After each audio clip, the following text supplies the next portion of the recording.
I'm just going to go through a few words of introduction. Our main speaker, as you've already seen, is Dennis Small from our national headquarters in Leesburg, Virginia. Dennis is the Ibero-American editor of our weekly publication. He's also, I think, even more distinguished by being one of the people who went to jail with Lyndon LaRouche 30 years ago, 2 weeks ago, thanks to the very same operations that are being run against President Trump today. In 1986, well, let me invert it. You all saw the television coverage of Roger Stone being dragged out of his house at 6 a.m. in the morning by 12 FBI agents and SWAT teams. In 1986, we had 400 FBI agents and other law enforcement surrounding Lyndon LaRouche's farm, without, I might add, an arrest warrant or a search warrant. So one might ask, what were they doing there? Obviously trying to provoke a Waco-style raid. We were too smart for that. But that didn't stop them. And a short time later, Robert Mueller indicted LaRouche in Boston. That trial disintegrated very quickly. Maybe not quickly, but it disintegrated. And then they indicted LaRouche and Dennis and a number of other people in Alexandria, Virginia, in what's called the Rocket Docket. And within 4 or 5 months of the actual indictment, they were serving jail terms with no option of parole.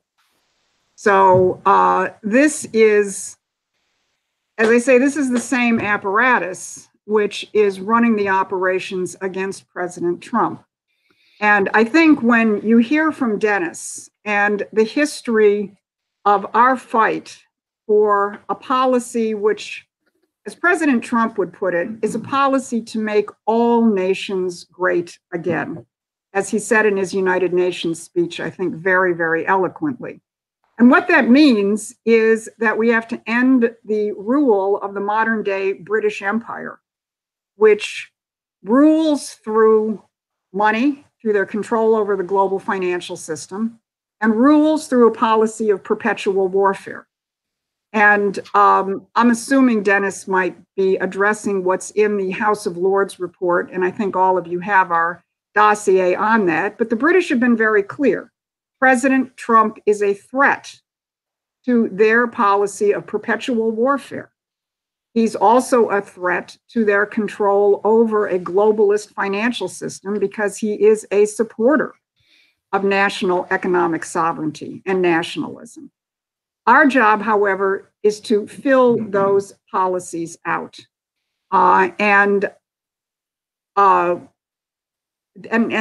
is going to be the subject of what Dennis will be presenting to you in terms of how LaRouche's ideas for an economic policy based not on money, not on global domination, but based on human creativity is really what must fill out President Trump's intentions. And I'll just briefly say that this week we saw two very stark, contrasting images of economics. One was President Trump's State of the Union message, which needs to be fleshed out in terms of how we're going to build infrastructure, how we're going to develop our country and other countries, which Dennis will be addressing.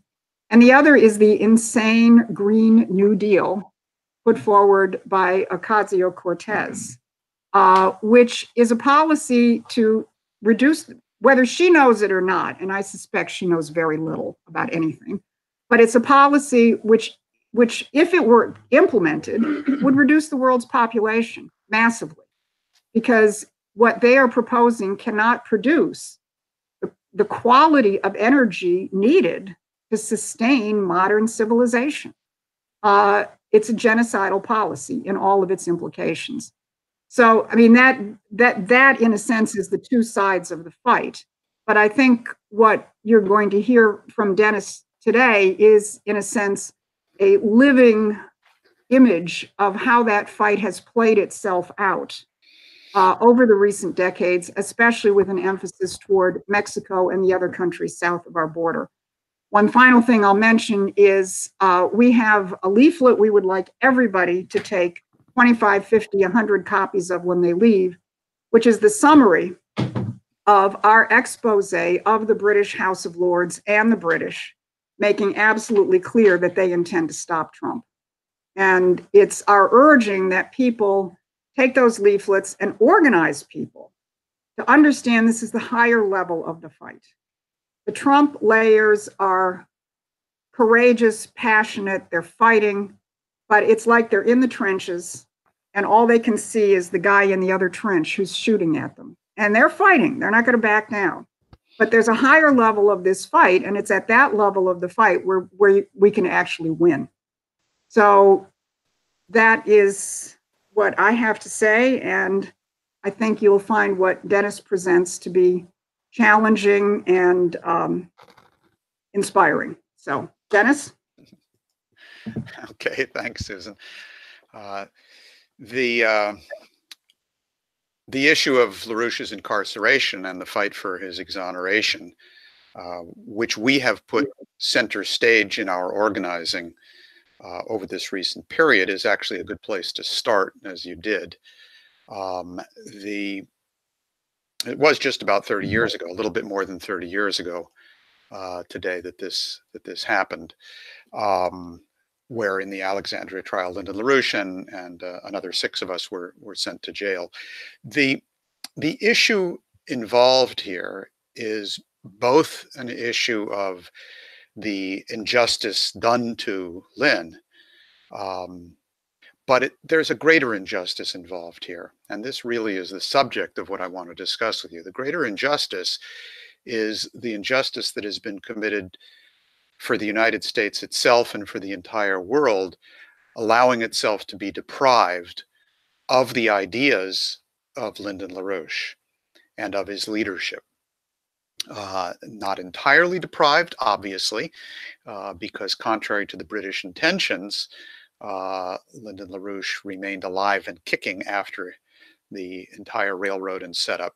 But by the immense slander campaign that was launched and the people who did it, that apparatus remained intact because the railroad of LaRouche was able to stand. And that is really the greatest injustice here, that we were not able to implement yet, although we're going there, the ideas around which Lyndon LaRouche has developed over decades, which are ideas and policies which are the only solution to the strategic crisis that we're facing. Now, LaRouche himself was really very clear on this in the sentencing hearing and his remarks right at the time, which was, yes, sure, this was a terrible injustice committed against him and other associates. But the greatest injustice was that committed against the people of the United States and the people of the world. And we would not be having today, for example, this insanity of the green operation of Ocasio-Cortez had Lynn's policies prevailed. We would not be having the danger of a thermonuclear confrontation with Russia, as the British are trying to orchestrate, had LaRouche's ideas around the SDI been implemented. We would not be facing the kind of drug epidemic that we're facing today, run by Dope Inc. out of the City of London, by the big drug running banks, had LaRouche's policies been implemented. And very specifically, we would certainly not be facing this illegal, unconstitutional coup d'etat which is being run or attempted against the President of the United States, because the very same individuals who are carrying this out today, Mueller, Comey, and others, were the people who ran the operation against LaRouche and got away with bloody murder. They would be the ones in jail today had justice been done in the LaRouche case, and the country and the world would be an entirely different place. Now, the reason that's a good starting point for our discussion is because what I hope to go through with you today is the question of what it is that the British fear about Lyndon LaRouche. What is the policy? What is the issue that they really are most afraid of? And I want to focus on, I'm going to tell you a story. I'm going to tell you the story of what Lyndon LaRouche did in his relations with Mexico, not only with Mexico, but also with the Reagan administration and with the government of Indira Gandhi in India, because this will, I hope, give you a window into understanding two things. Number one, how was LaRouche thinking at the time, not just his specific policy proposals, but how was he thinking? Which is absolutely crucial. It were certainly better were that approach taken today to address the problems that we're facing on the US-Mexico border and so on. It's extremely useful to understand how LaRouche was going at the problem back then, but also to make a deeper point, which will perhaps be the more challenging part of this discussion. Susan promised you challenging. I'll try to live up to that promise. Which is the discussion of how it is that ideas actually shape history.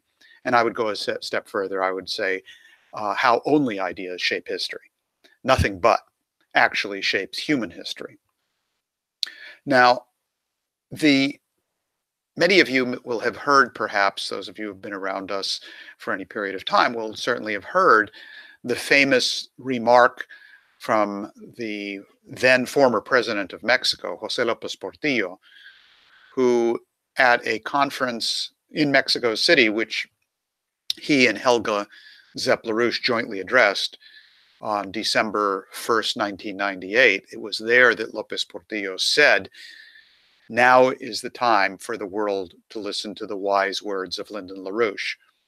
Now, that was an extraordinary statement, especially, as you'll see, given the underlying depths from which that came. But it's a recommendation which would be wise if other people followed today, because it is those ideas, in fact, that are required. Now, I want to tell you how that came about. It's not how you think, because the history of recent Mexico and US-Mexico relations, I tell you this is a case study, the history of Mexico over the last 30, 40 years is the history of the ideas of Lyndon LaRouche. And if that sounds like it's a strong statement, it's meant to be. It's true. In fact, all major developments which have occurred over the last 3, 4 decades on a planet-wide scale reflect to a greater or lesser degree the policy input and the fight over policy, not always a winning fight, but sometimes a winning fight, initiated around totally revolutionary ideas presented by Lyndon LaRouche. Now, in fact, like the situation which we could look at on another occasion in depth on the SDI question or the development of Africa or many other crucial topics that are still with us, really, it is only through a study of LaRouche's ideas that you're going to understand not only the Earth's next 50 years, but also the Earth's last 50 years, which in point of fact is somewhat the same topic. Now, to actually get at this issue of how ideas and only ideas make history, shape history, I'm dividing my remarks into 2 sections. One is to go through the Mexico case study, but you're not going to really understand what happened there until I get to the second part of the discussion, which is going to be the more challenging part, I think the more fun part as well. So keep that in mind. You're going to have to actually get an idea of LaRouche's thinking about these questions of the role of ideas in history to be able to understand what he was actually up to and what actually happened in this case of US-Mexican relations. And it's really not just US-Mexico, it intimately involved LaRouche, Reagan, López Portillo, and Indira Gandhi of India. Now, this is a story which we have partially told in public before, but really not in great detail. And I'll go into as much detail as time permits, and then in the question period, as much further as you like. I was fortunate enough to have been a participant in some of this, not all of it, some of it, which was extraordinary to see the way LaRouche worked and to try to work with him and figure out how he was going about as an artificer, as a person who was shaping and changing the global strategic situation, how he would choose and grab onto handles or flanks to bring about those global changes. Now, as many of you may be aware, LaRouche, as he was coming into maturity in his early 20s, his developed commitment to the issue of the changes required in the world came in the circumstances around his participation in World War II as a soldier, in the India-Burma theater. And in particular, he himself repeatedly talked about what happened in India and his commitment stemming from that the British Empire had to be destroyed, not tamed, not taken down a notch, taken down to where it belongs, to the bottom of hell, and that the human species had to be rid of this problem of oligarchism and imperialism, which he saw expressed in what the British were up to in India and elsewhere. And what, from the very beginning, LaRouche was involved with in his global design that he developed later was what he saw happening around India, which he universalized. Now, to understand what LaRouche was doing during this period, starting in the early 80s, coming off his World War II experience, I would recommend to you folks that there are 4 principal documents worthy of study to get a good understanding of LaRouche's thinking around the issue of how you solve the problem of underdevelopment, how you resolve the problem of injustice and creating a new world economic order. And these are each major documents. He's written extensively on many subjects, of course, but on these I would single out 4. The first was 1975, his How the International Development Bank Will Work. This came off a trip he made to Iraq in that year, and it's a detailed discussion which today would serve as an excellent roadmap for the kinds of policies which the Trump administration definitely needs to implement. Then following that, a second one is a document from 1981, which is called The Principles of Statecraft for Defining a New North-South Order. And I'm going to talk a little bit more about that. I'm not going to talk much more about the International Development Bank, but this Principles of Statecraft was extraordinarily important, both the circumstances and the content. That was followed within months, June of '82, by a conceptual outline of modern economic science, and then just a couple of months later by the famous Operation Juarez, which Lyndon LaRouche wrote in August of 1982. Now, this grand design, which LaRouche was working on and expressed and outlined in these documents, was something that was a live strategic issue then, and although its immediate implementation was defeated under those circumstances, the idea was absolutely not. This is still a live, active force in human history today. Now, LaRouche's intervention into this situation, if you recall, either because you lived then or because you may have read about it or heard about it or talked to people about it, the situation that prevailed in the country at that point, late 70s going into 1980, with the election of Ronald Reagan, was one where zero growth, zero population growth, and depopulation and green policies, no different really from the utter depravity and insanity being proposed these days by Ocasio-Cruz, clearly on the instigation of Chatham House and the British and so on and so forth. But that was the prevailing view. These were the years of Jimmy Carter. These were the years where William Paddock from the Rockefeller Foundation said, what we have to do is we have to shut the borders with Mexico and let them scream. So what if it means reducing the population of Mexico by half? That's what they need. And it was a completely genocidal policy that he was proposing, or the policies of Zbigniew Brzezinski, who at that time was at the National Security Council, and what he said was, we will never allow another Japan south of the border. We will not allow Mexico to develop. So the whole approach was the kind of zero-sum game, the law of the jungle, the kind of Hobbesian world, which we have seen surface again in a fortified way, I guess you'd have to say, under the Bush and Obama presidencies, under those 16 years. Now, what happened is that in the late 1970s, Mexico discovered a lot of oil. Or they made known publicly that what they knew before, but had kept secret, which is, I think, what happened, that they had a whole lot of oil, and they were going to use this oil, President Lopez Portillo said, to develop. and they wanted to trade oil for technology so that they could industrialize. Now, LaRouche's concept of how to go about the strategic situation, I think, is best expressed in a quote from LaRouche from a 1984 document of his, which we quoted in the call for his exoneration, which was a draft memorandum of agreement between the United States and the USSR. This is 1984, and what LaRouche lays out there is the following. He says, the political foundation for a durable peace, okay, so he's talking about a peace order, a non-war order. What's the basis of that?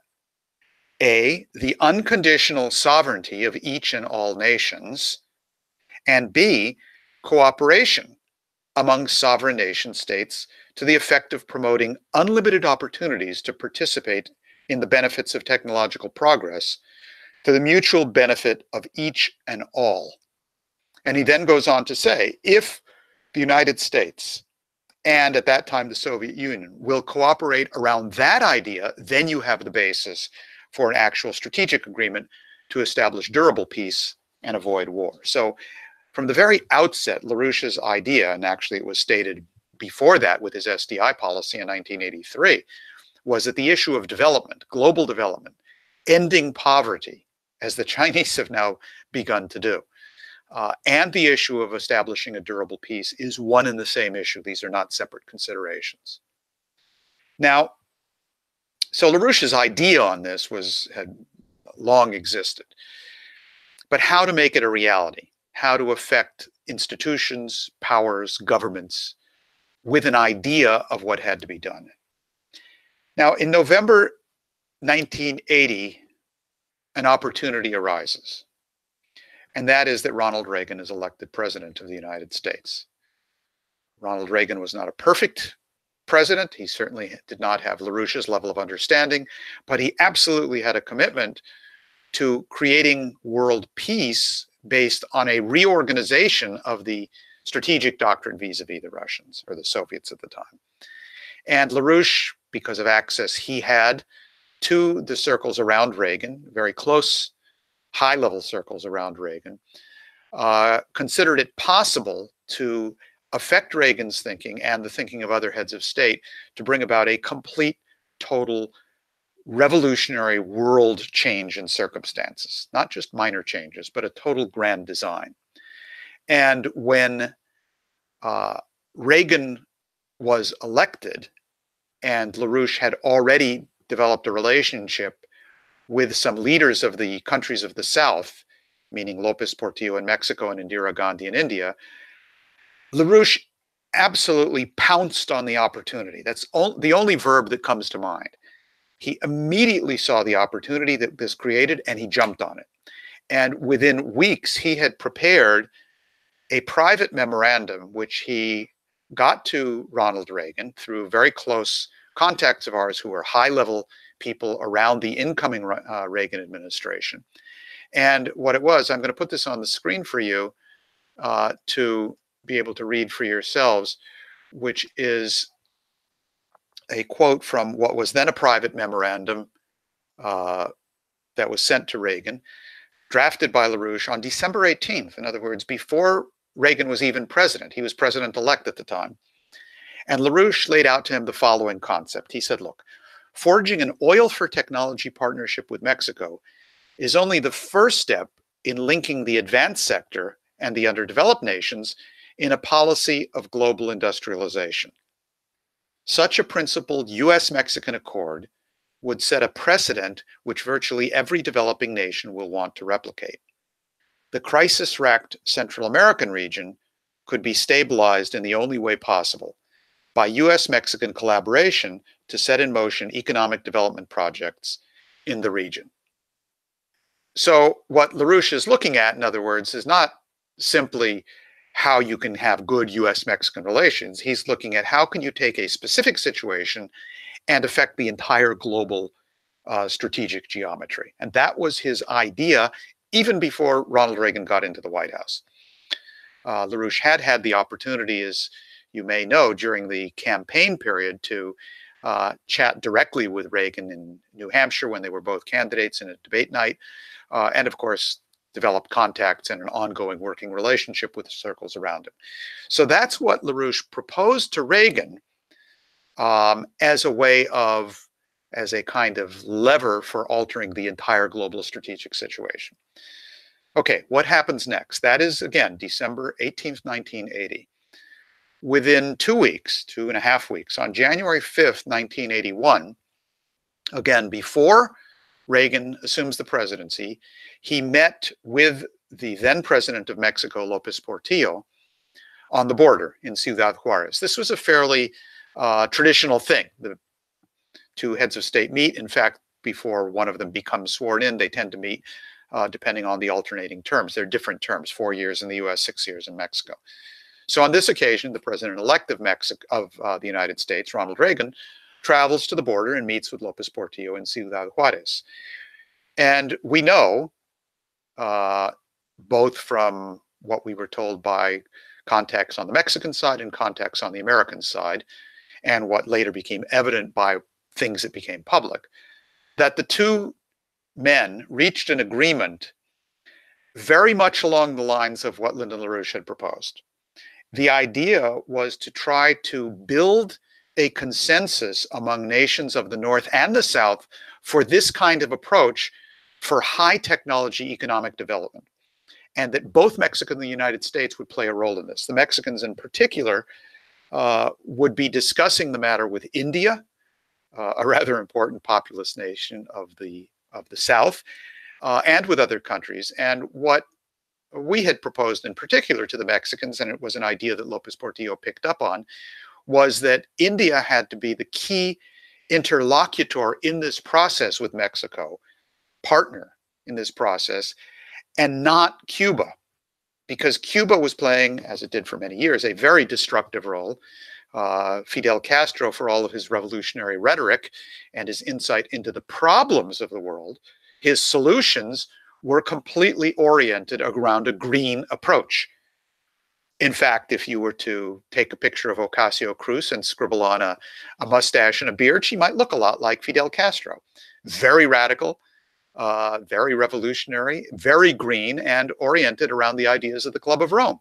No development. So LaRouche's suggestion to both sides was the only way to keep the Cubans out of this, and remember, there were close ties at that point between Cuba and the Soviet Union, was that Mexico and India had to work together around this. So that's January 5th, 1981. 2 weeks later, exactly, January 19th, 1981, the president of Mexico, López Portillo, traveled to India. This was a prearranged trip, wasn't set up on the spot. And he was in India for about a week for intense discussions and meetings with Indira Gandhi, especially looking into economic issues such as the development of nuclear energy, which both countries were in favor of. And to sort of cut to the chase on this without going into all of the details, let me just tell you that prior to this trip, Executive Intelligence Review prepared a special report, prepared a memorandum, which was called The India That Jose López Portillo Will Find. And we prepared that report. It was fairly lengthy, 40, 50 pages. And we translated it into Spanish, or I forget if we wrote it in Spanish and translated it into English, but we got it out in both languages right away. And we happen to know for a fact that the López Portillo government liked it so much that what they did is they handed out our report, the LaRouche report, to the entire Mexican press corps that was accompanying López Portillo on his trip to India. So in all of the filings that were sent back by the media from the trip to India, it was all completely lifted and oriented by what we had to say. I mean, besides everything else, most journalists are actually lazy bums. And if they can not have to write something on their own, they'll jump at the opportunity. But what determined this was not the laziness of the journalists. What determined it was the fact that the Mexican government handed out and said, go with this. This is what we're doing. So that was what shaped that meeting between López Portillo and Indira Gandhi. over the subsequent period, Indira Gandhi herself granted 2 interviews to Executive Intelligence Review. She met with Lyndon and Helga LaRouche twice in India to discuss many of these same issues. Now, just to carry forward now on the conceptual side of this, the ideas that LaRouche was proposing, because none of this was tactics. It was all in-depth ideas to shape the future of humanity.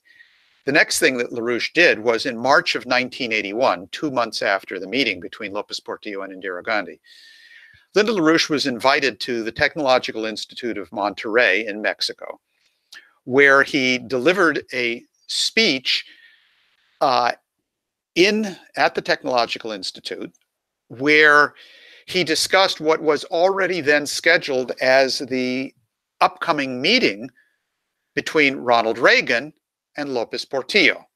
Okay, so you get the idea of the kind of game that's going on here. And what LaRouche says in Mexico is, what I'm trying to do by coming here to Mexico is I want to shape the outcome of the upcoming meeting between Lopez Portillo and Ronald Reagan. And I'll put on the screen in 1 second the key quote from that document that I would like you to read, which is as follows. At that speech in March of 1981, LaRouche said, "Shaping the outcome of the upcoming Reagan-Lopez Portillo summit is precisely one of my objectives in coming here.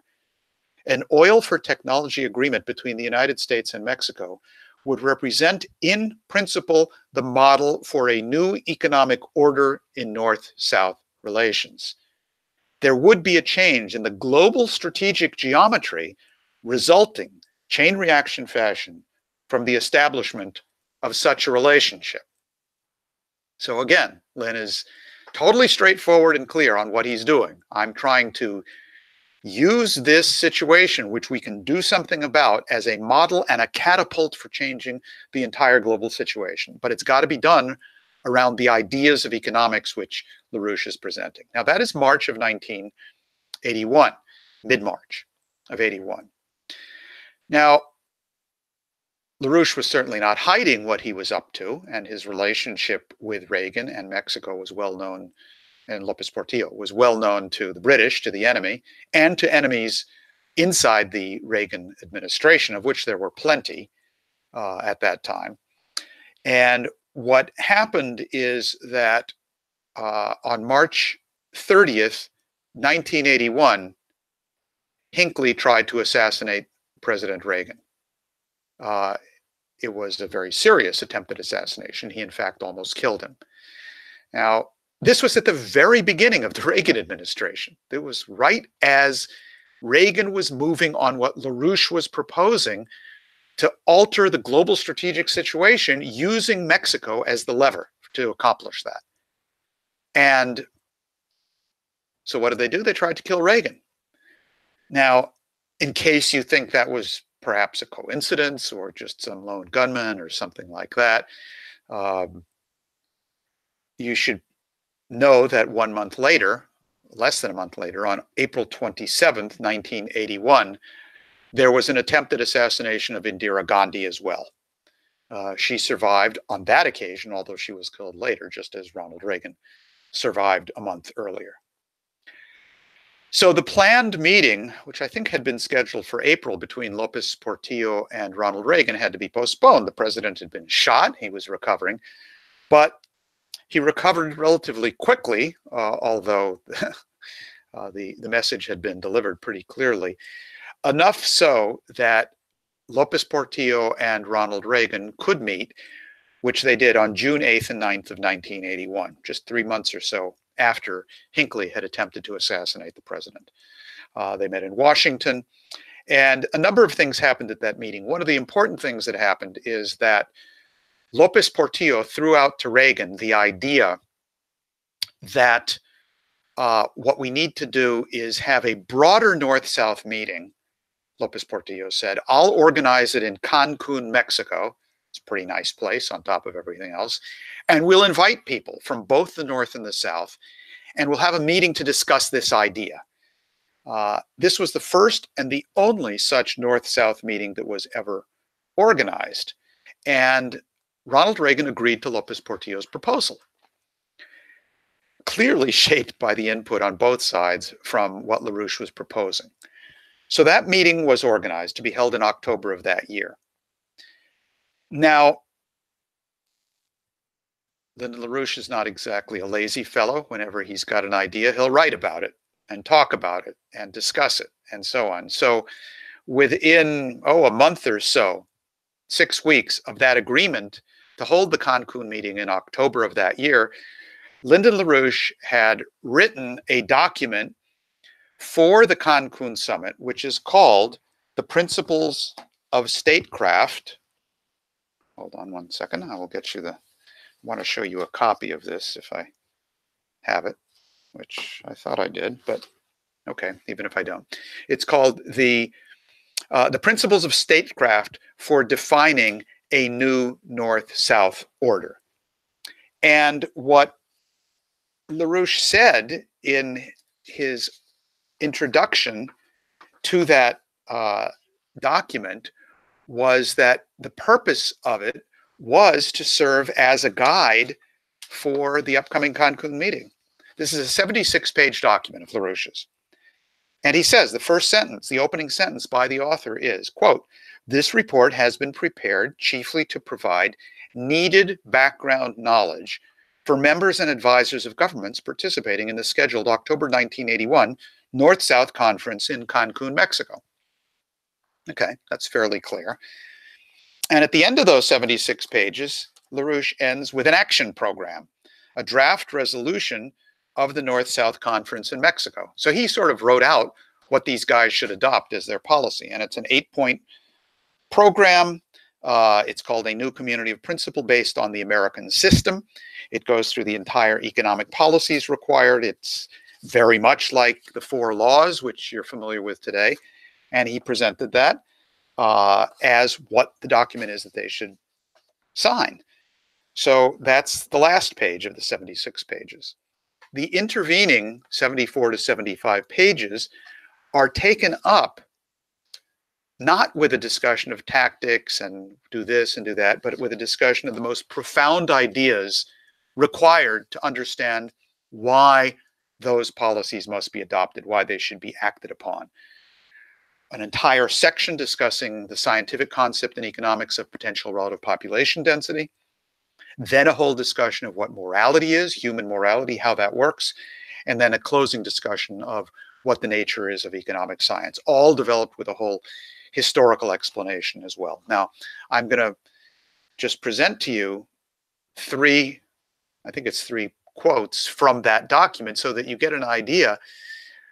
Needless to say, we did in fact get this out to everybody, I don't know how many countries, 16 countries or something participating in this, including some really bad leaders, Thatcher, Mitterrand, and so on.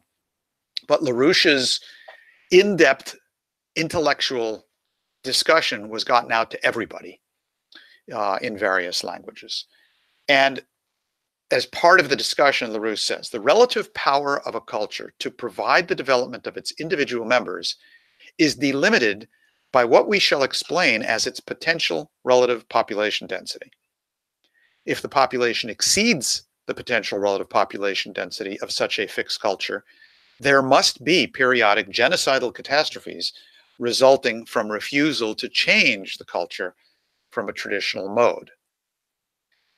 And then he goes on to discuss what the nature of human morality is and the role of the individual. And he says, each act by the individual is an act upon a lawfully ordered universe.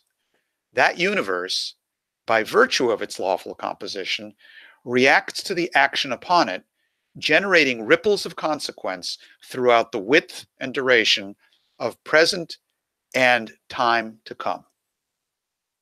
Think about that. Consequences throughout present time and time to come.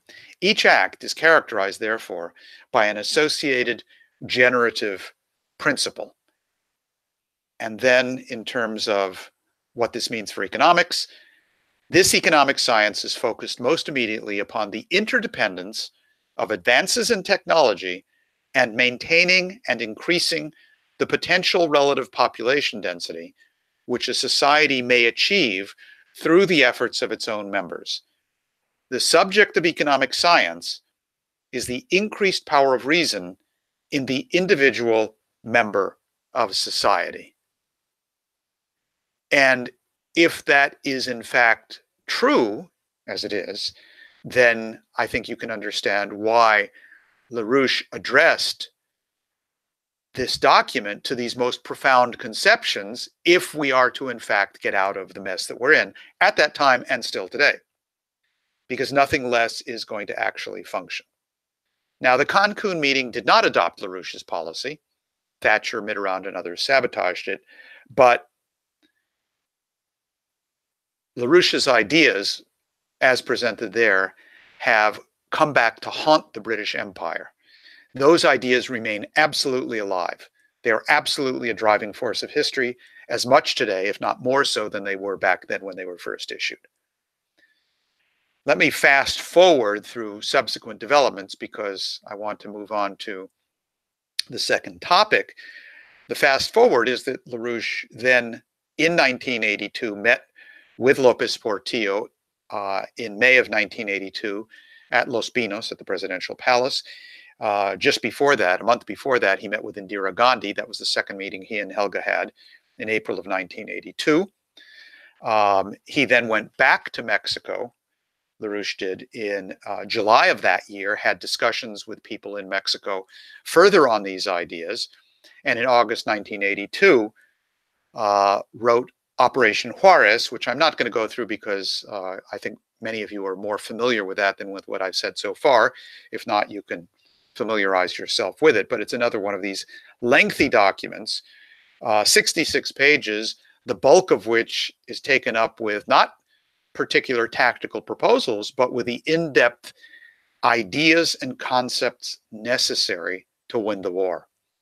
And to that document, Operation Juarez, Lynn attached two other major documents that he'd written by way of letter of transmittal, one on Toynbee and the other one called The Conceptual Outline of Modern Economic Science.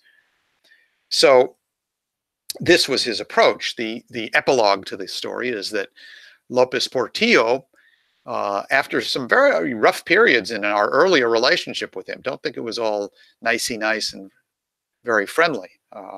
We criticized López Portillo hard when we had to, and he didn't forget it. But he was honest enough to recognize finally that we were right, that LaRouche was right, and he had been mistaken, and he changed. And in September of 1982, on September 1st, in the face of financial warfare, he nationalized the banking sector of Mexico, declared a debt moratorium. Throughout the remainder of that month, he appealed to the countries of Argentina and Brazil to join in this effort, exactly as LaRouche had suggested be done. Those countries did not. And then on October 1st, 1982, López Portillo gave probably one of the most historic speeches ever given at the United Nations. It ranks, in my view, in terms of its historical importance with Ronald Reagan's 1983 SDI speech, because both of them as well reflect the profound influence of LaRouche's thinking on the policies, the central policies that needed to be adopted. Years later, in 1998, López Portillo gave an interview to EIR. Years later, when LaRouche had been incarcerated and freed, President López Portillo not only signed the call for LaRouche's exoneration, which he did, but he also endorsed Lyndon LaRouche's campaign for the presidency of the United States. And he said, in the battle for such an order, a new world economic order, this is López Portillo, I would like to recognize the tireless and generous efforts carried out by Lyndon H. LaRouche, for whom I hope for the best as a pre-candidate for the presidency of the United States of America. I wish that his voice be listened to and followed by those in the world who have the grave responsibility of stopping this situation from continuing on its calamitous course. And I hope that his fellow U.S. citizens who will elect their president in the coming elections will give him their timely recognition and support. So that's fairly clear. And then on December 1st, 1998, he addressed a public event in Mexico City with Helga LaRouche. And it was on that occasion that he said, now is the time for people to listen to the wise words of Lyndon LaRouche. After that, Lyndon LaRouche and Lopez Portillo never met again, although there were efforts to do so. Since their 1982 meeting, they spoke and communicated through intermediaries, but they did speak on the telephone. And there was one occasion in 2002 where LaRouche visited Saltillo in the north of Mexico, but LaRouche was not able to go to Mexico City, and Lopez Portillo, for health reasons, was unable to travel up to Saltillo. But these two gentlemen, these two statesmen, these two historic world leaders did talk on the phone through a simple phone communication. I have to mention to you that I had the honor and the distinction of being on the phone line to interpret for them, because although Mr. LaRouche's Spanish is good enough to correct his interpreters when they make a mistake, and I can vouch for that, he doesn't speak Spanish fluently, nor does Lopez Portillo speak English fluently.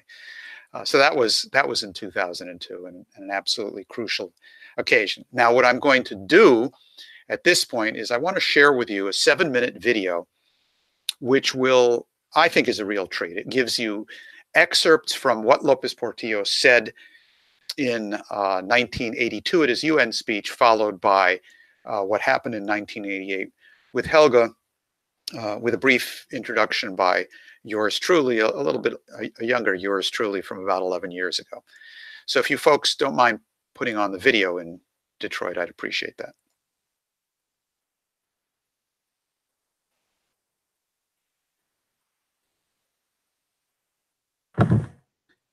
Yes, we're going to do that. But before I do that, because the internet connection is good but not great, I'm going to change the settings. So if everyone just bears with me for a minute, and I can do that.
on Iraq, and look where that got us, right?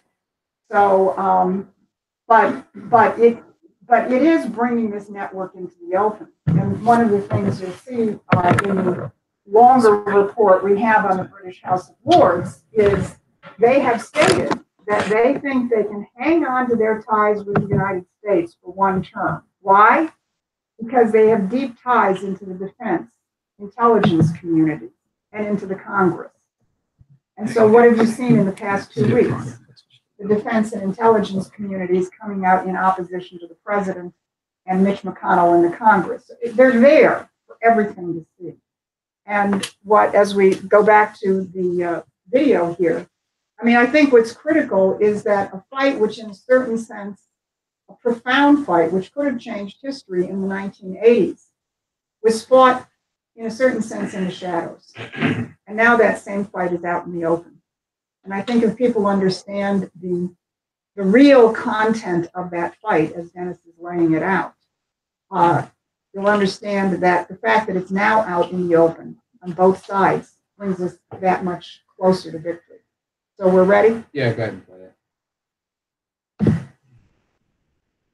Lopez Portillo was an administration where there was actual economic growth in Mexico. His government was committed to technological advance, to using Mexico's oil to trade for technology with the United States and other nations. It was committed to industrialization. It was committed to nuclear energy. It was committed to city building. And it was committed to stopping speculation and replacing the global system of speculation and free trade with one committed to production. For all of these reasons, José López Portillo got into an enormous political fight with the International Monetary Fund, and he fought like a true statesman. President López Portillo was one of the very few sitting heads of state. Prime Minister Indira Gandhi of India was another. But López Portillo was one of the very few who met with Lyndon LaRouche, which he did in 1982, in order to discuss these policy alternatives. Mr. LaRouche subsequently wrote a book on the policy alternatives which he had discussed in Mexico, which was called Operation Juárez. López Portillo's views coincided on many points with those of Mr. LaRouche, and he stated them without fear and like a statesman on many occasions. Perhaps one of the most historic was his October 1982 address to the United Nations General Assembly, where he issued a clarion call for a new world economic order. But the most constant concern and activity of Mexico in the international arena is the transition to a new economic order. We developing countries do not want to be subjugated. We cannot paralyze our economies or plunge our peoples into greater misery in order to pay a debt on which servicing tripled without our participation or responsibility and with terms that are imposed on us. We countries of the South are about to run out of playing chips. And were we not able to stay in the game, it would end in defeat for everyone. I want to be emphatic. We countries of the South have not sinned against the world economy. Our efforts to grow in order to conquer hunger, disease, ignorance, and dependency have not caused the international crisis. After major corrective efforts in economic affairs, my government decided to attack the evil at its root and to extirpate it once and for all. There was obviously an inconsistency between internal development policies and an erratic and restricted international financial structure. A reasonable growth policy was irreconcilable with freedom to speculate in foreign exchange. That is why we established exchange controls. Given our 3,000-kilometer border with the United States, exchange controls can only function through a banking system that follows the policies of its country and government, and not its own speculative interests or the fluctuations of international financial chaos. That is why we nationalized the banks. We have been a living example of what occurs when that enormous, volatile, and speculative mass of capital goes all over the world in search of high interest rates, tax havens, and supposed political and exchange stability. It decapitalizes entire countries and leaves destruction in its wake. The world should be able to control this. It is inconceivable that we cannot find a formula that, without limiting necessary movements and flows, would permit regulation of a phenomenon that damages everyone. It is imperative that the new international economic order establish a link between refinancing the development of countries that suffer capital flight and the capital that has fled. At least they should get the crumbs from their own bread. The reduction of available credit for developing countries has serious implications, not only for the countries themselves, but also for production and employment in the industrial countries. Let us not continue in this vicious circle. It could be the beginning of a new medieval dark age without the possibility. We cannot fail. There is good reason to be alarmist. Not only the heritage of our civilization is at stake, but also the very survival of our children, of future generations, and of the human species. Let us make what is reasonable possible. Let us recall the tragic conditions in which we created this organization and the hopes that were placed in it. The place is here and the time is now. It was the same José López Portillo, 16 years later and now the elder statesman, who responded to the LaRouche message in the following way. Yo felicito a doña Helga por estas palabras. I congratulate doña Helga for these words, Impresionaron especialmente, which impressed me especially because first, me encerraron en el Apocalipsis. They trapped me in the apocalypse, but then she showed me the staircase by which we can get to a promised land. Muchas gracias. Many thanks, doña Helga. Doña Helga, Doña Helga, y en esto and here I wish to congratulate her husband, Lyndon LaRouche. Y ahora es necesario que la sabia palabra de Lyndon LaRouche se escuche en el mundo. And it is now necessary for the world to listen to the wise words of Lyndon LaRouche. Now it is through the voice of his wife as we have had the privilege of hearing. Es importante que nos ilustren respecto de lo que está pasando en el mundo. How important that they enlighten us as to what is happening in the world, as to what will happen, and as to what can be corrected. Qué importante que alguien dedique How important that someone dedicates their time, their generosity, and their enthusiasm to that endeavor. De mi parte, yo cumplí un periodo de responsabilidad. For my part, I fulfilled a period of responsibility, De alguna manera dramática, de lo que no and I can report in a somewhat dramatic way what happens to national economies in an international financial order such as that which has ordered our affairs since Bretton Woods.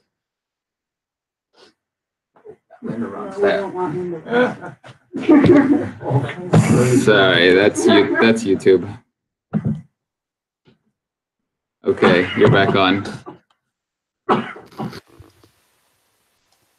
Okay, that's actually okay. Well, that gives you a flavor of it. Here's the president of Mexico speaking before the entire world community, laying out a policy which is Lyndon LaRouche's policies in all essentials, talking about the danger of a new dark age, laying out what has to be done to remedy the situation, and then, despite everything that was thrown against him, having the courage years later to not only speak publicly with Helga, but to use that occasion to publicly endorse Lyndon LaRouche's ideas and to urge everyone that now is the time to listen to the wise words of Lyndon LaRouche. Now, how in the world did that come about? And it's not a unique situation. I wanted to tell you this little story and to use this as a case study to get at a deeper point. And with what I will do is I'll close briefly with a few remarks that I think, although more complicated or more difficult or more profound perhaps than what we've discussed up until now, also come from Lyndon LaRouche, and which will help you understand what it is and how it is that ideas actually shape history and are the only thing that actually shapes history. Now, of course, the best way to do this, one can and should, and we will later on in the discussion period, if you like, or on another occasion, discuss the role of Nicholas of Cusa in developing this idea of how ideas actually shape history. But for the moment, for the occasion, I want to turn to Lyndon LaRouche, who actually provides the Rosetta Stone to look back as well as look forward to the ideas of Leibniz, the ideas of Cusa, and so on. And I want to just read you a handful of quotes and ask you to think long and hard, not only while we're speaking here, but afterwards, about what Mr. LaRouche is getting at. This is a document of his from 1995 called "What is God That Man is in His Image?" Now, from the very beginning, the very title itself is a huge polemic, because, of course, there is much discussion in many circles of different religions about man being made in the image of God.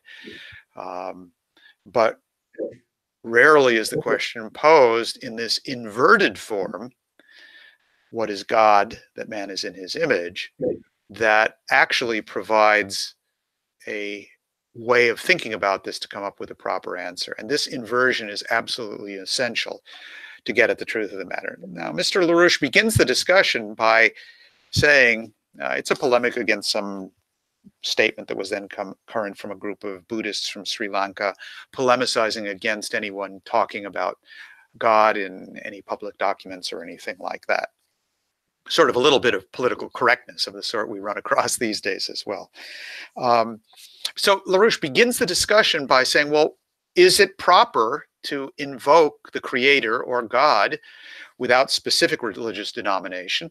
Is that proper to do in major documents, major legislative statements, major policy statements of nations that are not of a single religious faith? Can you do that? For example, I'll read you a quote which you may have heard of, which goes as following. "We hold these truths to be self-evident, that all men are created equal, that they are endowed by their Creator with certain unalienable rights, that among these are life, liberty, and the pursuit of happiness." Now, that, of course, is from the Declaration of Independence. It's notable that that was the document that was selected by Helga Zepp LaRouche to be slightly modified as the founding document of the Schiller Institute as well. But it is one of these occasions in which the Creator is invoked, God is invoked, in a very, very political document. So how can you do that? And this is not a simple matter that you can dismiss with sleight of hand or saying, well, separation of church and state or not separation of church and state. There's a fundamental scientific issue involved here that LaRouche poses, and that is the concept of God an intelligible notion, or is it simply blind faith? And in this document, What is God That Man is in His Image?, LaRouche begins the discussion in that way by saying the following. He says, if a person comes before a body of the legislature, to present a proposition rooted inclusively in the axiomatic implications for statecraft of Genesis 1:26-30, man as man in the image of God, is the existence of such a God, that man were made in his image, knowable to an individual person by means which are neither blind faith or simply the citing of tradition? Is this an intelligible notion? In other words, is this something which is susceptible to man's ability to conceptualize independently of his specific religious belief? And those of you who are familiar with Cusa and De Pace Fide, the Peace of Faith, and other documents of his, The Layman About Mind, you'll see some points here that are exactly those. But LaRouche is addressing the thing this way. And he says, well, yes, it is something that is subject to conceptualization by man. But to be able to do that, we first have to say what it is we mean by imago Dei. What do we mean by man is in the image of God? Are we talking about, some sort of physical similarity? Are we all sort of this old man with the gray beard, that type of thing? I mean, is that what we're talking about here? Obviously not. That's not what imago Dei means. The question is, what is the fundamental power of man? What is it that distinguishes man as a species? And then we can proceed to the issue of what does it mean to say man in the image of God? And what LaRouche then develops is the concept of man's unique power to determine his own future. That is to say, that man has the power to understand the underlying physical principles of the universe, to modify his behavior and his knowledge and those physical principles in order to actually change the physical universe that is around him. And that is a quality which is unique to man. LaRouche says, each person is given the intellectual potential which no animal has, the power not only to imagine states of nature which have never existed before in the universe, but under certain restrictions, to impose those ideas efficiently upon the universe generally. The condition to accomplish this is that that imagination is brought into accord with universal lawfulness. In other words, man is capable of transforming the universe, not in some arbitrary fashion of you get a bright idea in your head and say, well, I feel like walking through a wall, and then you can walk through a wall. No, it has to be ideas or changes in ideas, creative discoveries which are harmonic with, which are in tune with the actual creative process of development of the universe itself. So to be brought into accord with universal lawfulness, as LaRouche says. And that is what it means when we talk about man being in the image of God. Now, okay, so far so good. This is a foreshortened argument, but fine. That's LaRouche's argument about what the nature of man is. Our species is unique and distinguishes us. But what in the world does that tell us about the nature of God?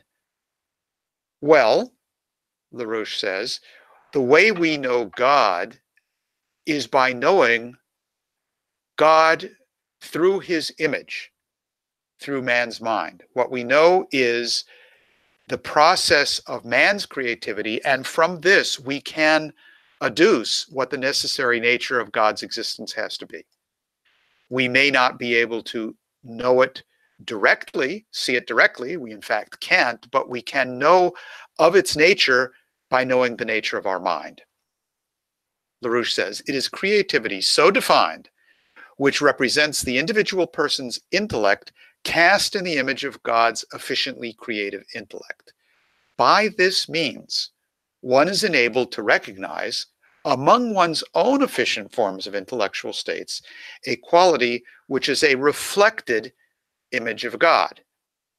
In other words, we are seeing the reflection of God in our own creativity.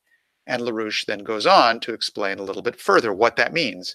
LaRouche says the one, unity of explanation of a cause which explains effects, the one which is to be discovered, is the unity of the type of action which subsumes each and all of the changes defining a set of facts as the members of a functionally coherent collection.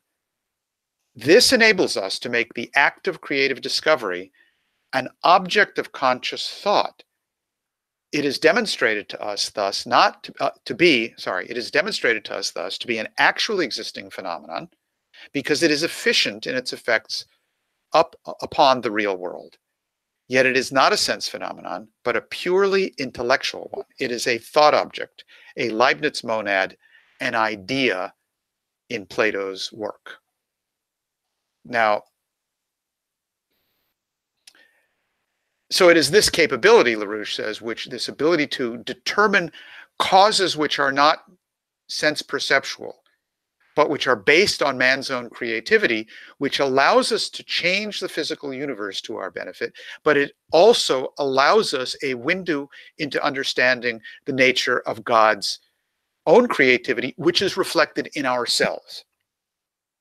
And if we present this idea, then the concept of the creator is in fact intelligible.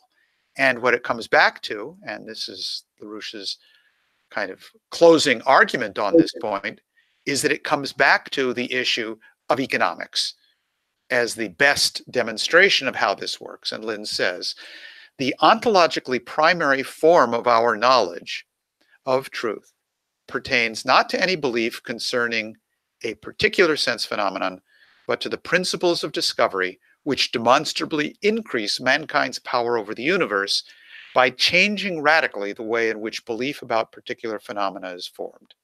It is this change in belief which determines the increase of man's power over nature, per capita, per household, and per square kilometer of land area use.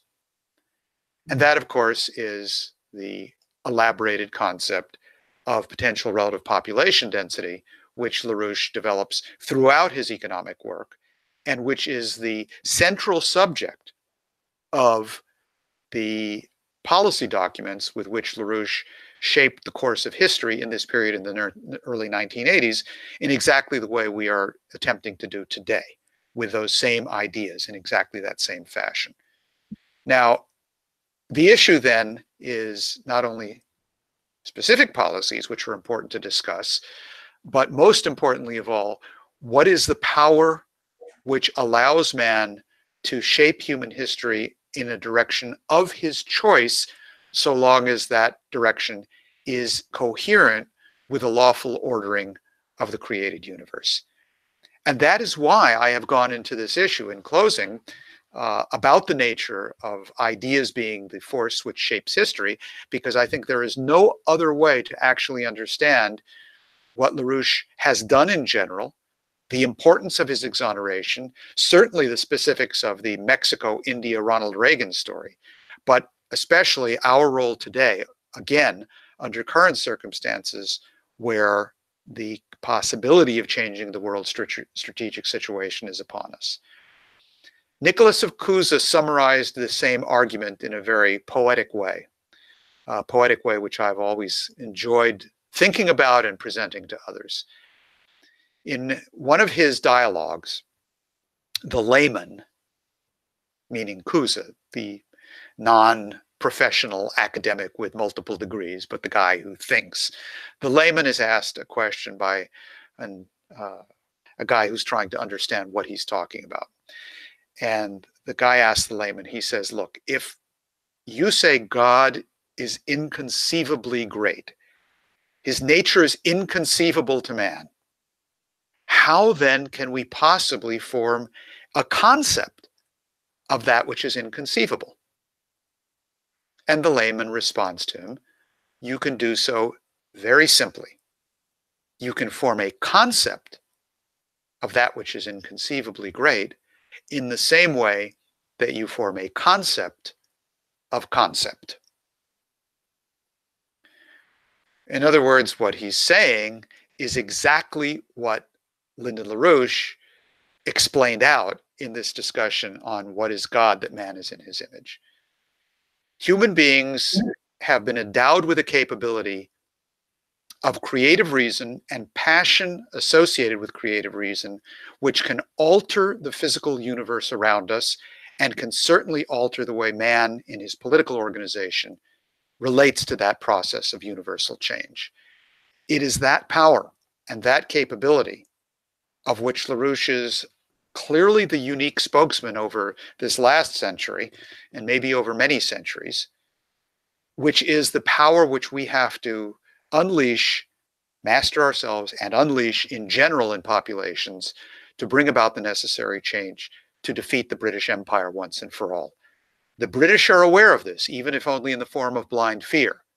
But we have to make sure that we are aware of it, master it, and deploy it to carry out our tasks successfully. That's what I had to say by way of introduction to the theme today.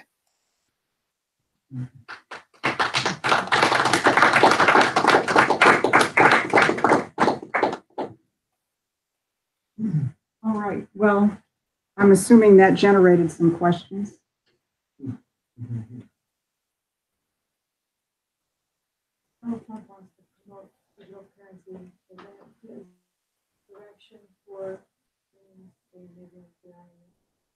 Could you hear that, Dennis? No, I didn't. If you could come up to the microphone, please, or I something. can repeat it. I think everybody should come up so we can hear. She said Trump is promoting digital currency. Is that his way of getting rid of the IMF? Well, I don't know what Trump's thinking is behind this, if that's what he's attempting to do. But digital currency alone is certainly not going to work. You've got to look beyond money. Money is nothing. Money doesn't really matter. It's simply a political creation which either serves or doesn't serve to foster the development of the productive powers of labor. And that in turn depends on scientific advance and creativity. The problem to date with all schools of economics, other than the school of the American system, as expressed most clearly in Alexander Hamilton's writings on the subject of manufacturers and so on.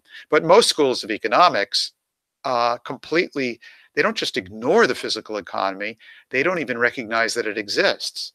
I mean, they talk about monetary aspects, prices, values, currencies, costs, interest rates, but nothing about the actual physical economic process that is required to maintain a growing population at an improved standard of living. And what LaRouche has done with his science of physical economy is building on the ideas of Leibniz and the expression of those ideas, especially in Alexander Hamilton. LaRouche has put the emphasis back where it must be, on the development of the productive powers of labor and the scientific advances needed to bring that advance of productive powers of labor about. Any proposal that simply focuses on a monetary aspect one way or the other, including a proposal around digital currency, is going to fail by omission, if nothing else, regardless of the intentions involved. That's why, if you look at LaRouche's 4 laws and his proposals of what needs to be done, the key point is really the 4th law, which is the idea of the next step in scientific advance in terms of fusion power and in terms of space science that is necessary to bring about the kinds of technological leaps which alone will improve the productive powers of labor. Then what you do, once you have that concept, once you've started from that standpoint, you say, okay, what kind of a monetary system do we need to make this work? That's easy. That's the first 2 steps of the 4 laws. You have to get rid of the speculative bubble, all $1.5 quadrillion of it. Glass-Steagall is the way to do that. And bye-bye IMF, bye-bye Wall Street, bye-bye the British Empire, City of London, and so on. And then you have to create a credit system, which is straightforward enough, but it has to be done such that it encourages the development of the physical economy. So again, I think this speaks to the point that Susan was mentioning at the very beginning, which is that there is clearly a fighting spirit in this administration, a fighting spirit which has not been dampened by every British effort to destroy the Trump administration, throw people in jail, terrorize them, and so on, back them off from Trump off from what he's trying to do. That fighting spirit is there. What is absolutely required and is uniquely available from LaRouche's ideas is the actual scientific basis for making this whole thing work, for turning this around. And that has to do with the world land bridge policy, with the policies we've discussed today. And that's why Mr. LaRouche and Mrs. LaRouche have insisted so much that what Trump has to do is join with China and the Belt and Road Initiative as the global system that's required to get rid of the bankrupt IMF and the bankrupt City of London and Wall Street systems. So the role of Lyndon LaRouche and his ideas in this is not an also-ran. It's not just one more bright idea and yeah, that will help too, and so on. Without, as with the case of Mexico and India and so on in that period, and Ronald Reagan, who was also a fighter, without LaRouche's ideas and the policies that spring from those ideas, even the best intentions and the most serious commitments to battle, which we do see in significant measure in the United States, will not actually succeed in defeating the British Empire. The role of LaRouche is not an also-ran. It's not a, gee, that would be nice. It's the central question. And it's not, we're not saying this to beat our own breast or, say, we're so great. The British know it perfectly well. Look at what they have thrown against LaRouche. Look what they have tried to do to stop him. And it hasn't worked. So we have to take on those bigger tasks of bringing to this battle the crucial elements that are needed for victory. Dennis, I'm going to jump in and ask a question, because when you were discussing LaRouche, Portillo, Reagan, and Indira Gandhi, obviously it occurred to me, all right, what's the combination today that we have to pull together? So I'd like you to just expand a little bit now on the four-power agreement idea that we put forward as the necessary combination of forces to get this done, and the opposition to it. Yeah, sure. I can certainly do that. I mean, if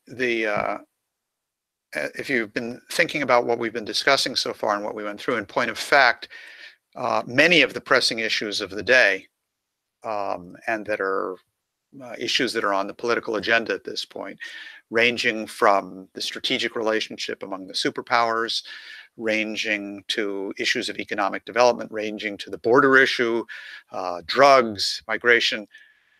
I've actually addressed all of those issues or at least set the basis for addressing those issues in the only way that works. What you're pointing to in terms of the prior arrangement that LaRouche was working on is exactly the point. I mean, the point there is exactly that. You have to look at the world today. We have to look at it the way Lyndon LaRouche has looked at it, and say, okay, in the current world geometry, what combination of political forces is sufficient to put an end to the British Empire and their entire system, and how do we bring them together? Now, today, López Portillo is not president of Mexico, Indira Gandhi is not prime minister of India, and Ronald Reagan is not president of the United States. So in this current situation, what combination of forces will actually work? And then how do you bring them together? And that, of course, is exactly the thinking and the idea behind LaRouche's proposal for a four powers agreement, not limited to those four powers, the United States, Russia, China, and India, but as an initiating force to do what? To be the big kid on the block? No, to implement a policy of global strategic peace based on economic development. Exactly what Lyndon LaRouche said in his 1984 document on US-Soviet relations, and exactly the kind of win-win approach which President Xi Jinping of China is proposing for the United States.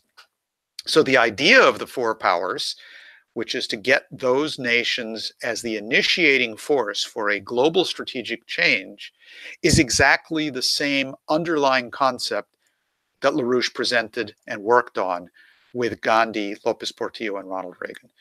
Today, why those powers? Well, for a number of reasons, because they jointly represent first of all, the most powerful, the biggest economy in the world, which is China. It is not the United States, because you don't measure economies in terms of GNP. Only monetarists do that. That doesn't tell you anything. We have a huge GNP in large measure because of speculation.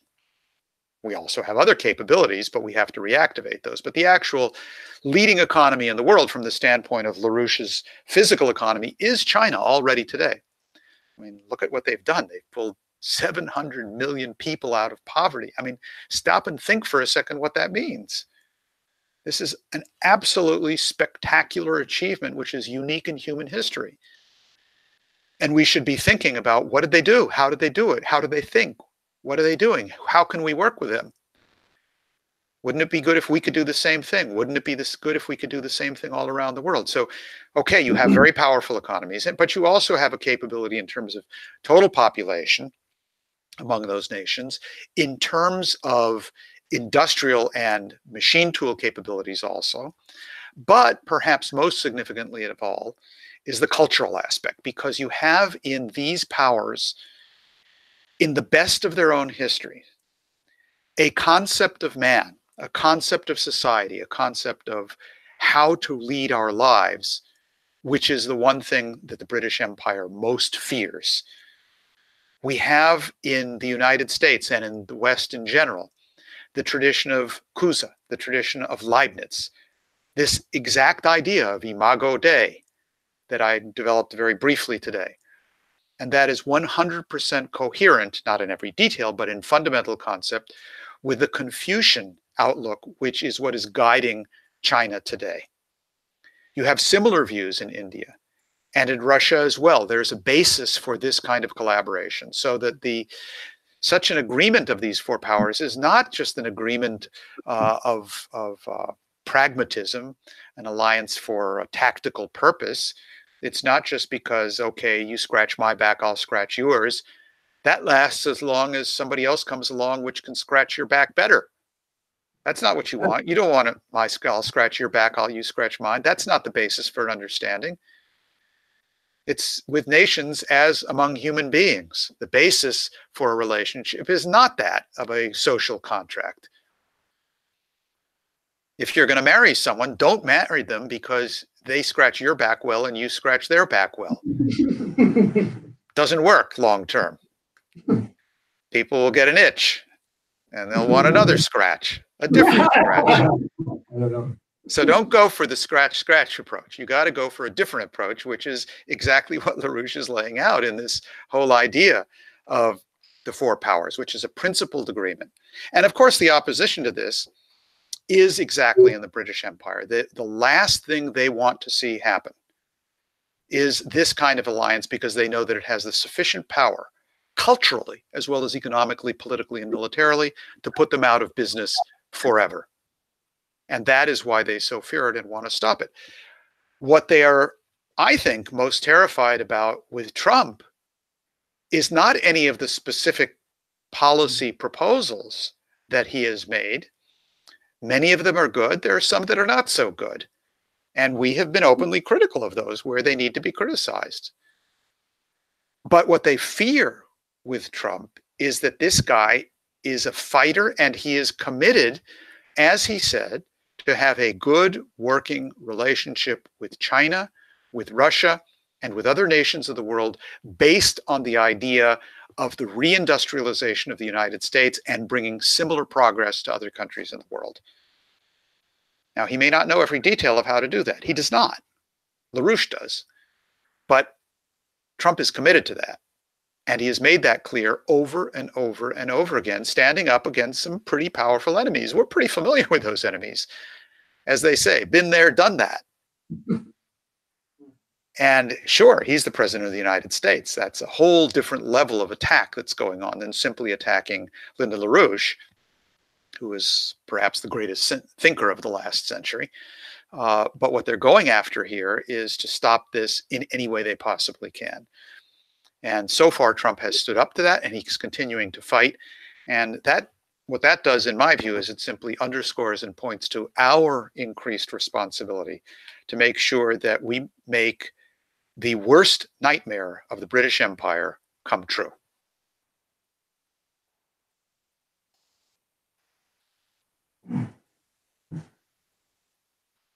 Well, Dennis, I think maybe the question I have is maybe another question for the answer that you just gave, but it came up in the car right here, so I'll ask it because I think it's on people's minds. Because if you think about the way that the propaganda machine works, besides the attacks on Trump, in which some of those there have been attacks on LaRouche as well, especially with the Roger Stone arrest. Besides those, or in addition to those, there's a lot, maybe more in the more sophisticated media outlets. There are attacks that are aimed at China and at China's Belt and Road Initiative, which it seems to me are most designed, as you were just saying, not just to try to disrupt cooperation with China or China's particular projects, as much as I think they are designed as propaganda to try to prevent the cultural development, this cultural development aspect. Mr. LaRouche wrote a book, The Earth's Next 50 Years, right after the failure of the Kerry presidential bid, in which he said we need a new global culture or a Eurasian-centered culture based on the conception of the Westphalian principle of the advantage of the other. And the place on the planet in which I think there's the most disconnect between the way things are being portrayed versus what is actually happening is what China's doing in Africa now.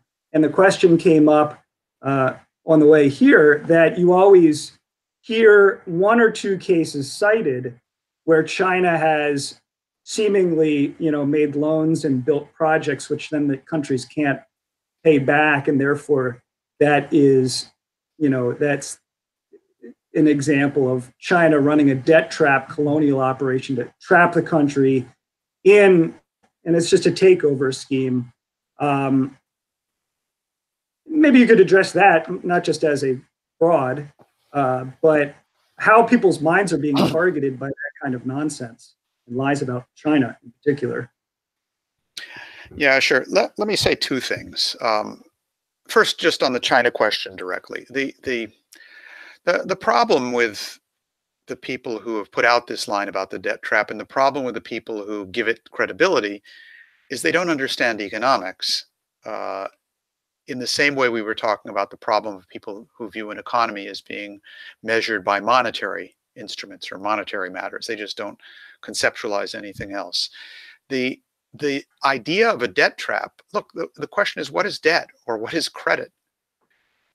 The problem with the debt trap, or the problem with IMF lending, or the problem with loans that you can't pay back, the issue of a loan is not the question of the interest rate, the grace period, the terms, or any of that stuff. The crucial central question is, what are you using the loan for? And if the loan is actually being used as a credit for productive development, then what happens is that the physical economy will increase its rate of increase of productivity more rapidly than the interest rate that is set on the loan, so long as you set the interest rate within bounds. I mean, if you set it like Volcker at 30%, then sure, anybody's going to have a problem. But the point about loans and credit is that it is not inflationary, and it does not cause a problem so long as it is productively invested in such fashion that the rate of increase of the potential of the economy grows more rapidly, such that you can repay the loan without any problem over a sufficient period of time. So if you simply look at loans and credits in terms of amounts and financial aspects and so on, you're never going to understand what's going on. And the people who are talking about the debt trap in China are the people who created, set, and then sprung the trap on the third world countries, intentionally assuring that the loans that were given to them were not productively invested.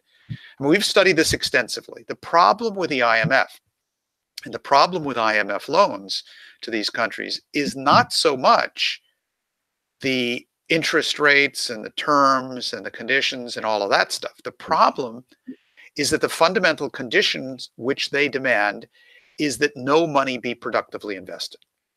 And they come up with every argument under the sun, literally under the sun, with their solar energy type of hoax, which is you cannot use any of this stuff productively. So if you prohibit that, as they did throughout the entire colonial looting period of Africa and Latin America and so on and so forth, and then you jack up the debts by all these various tricks of forced devaluation, speculation, this, that, and the other, well, of course people can't pay it off, and of course there's a debt trap.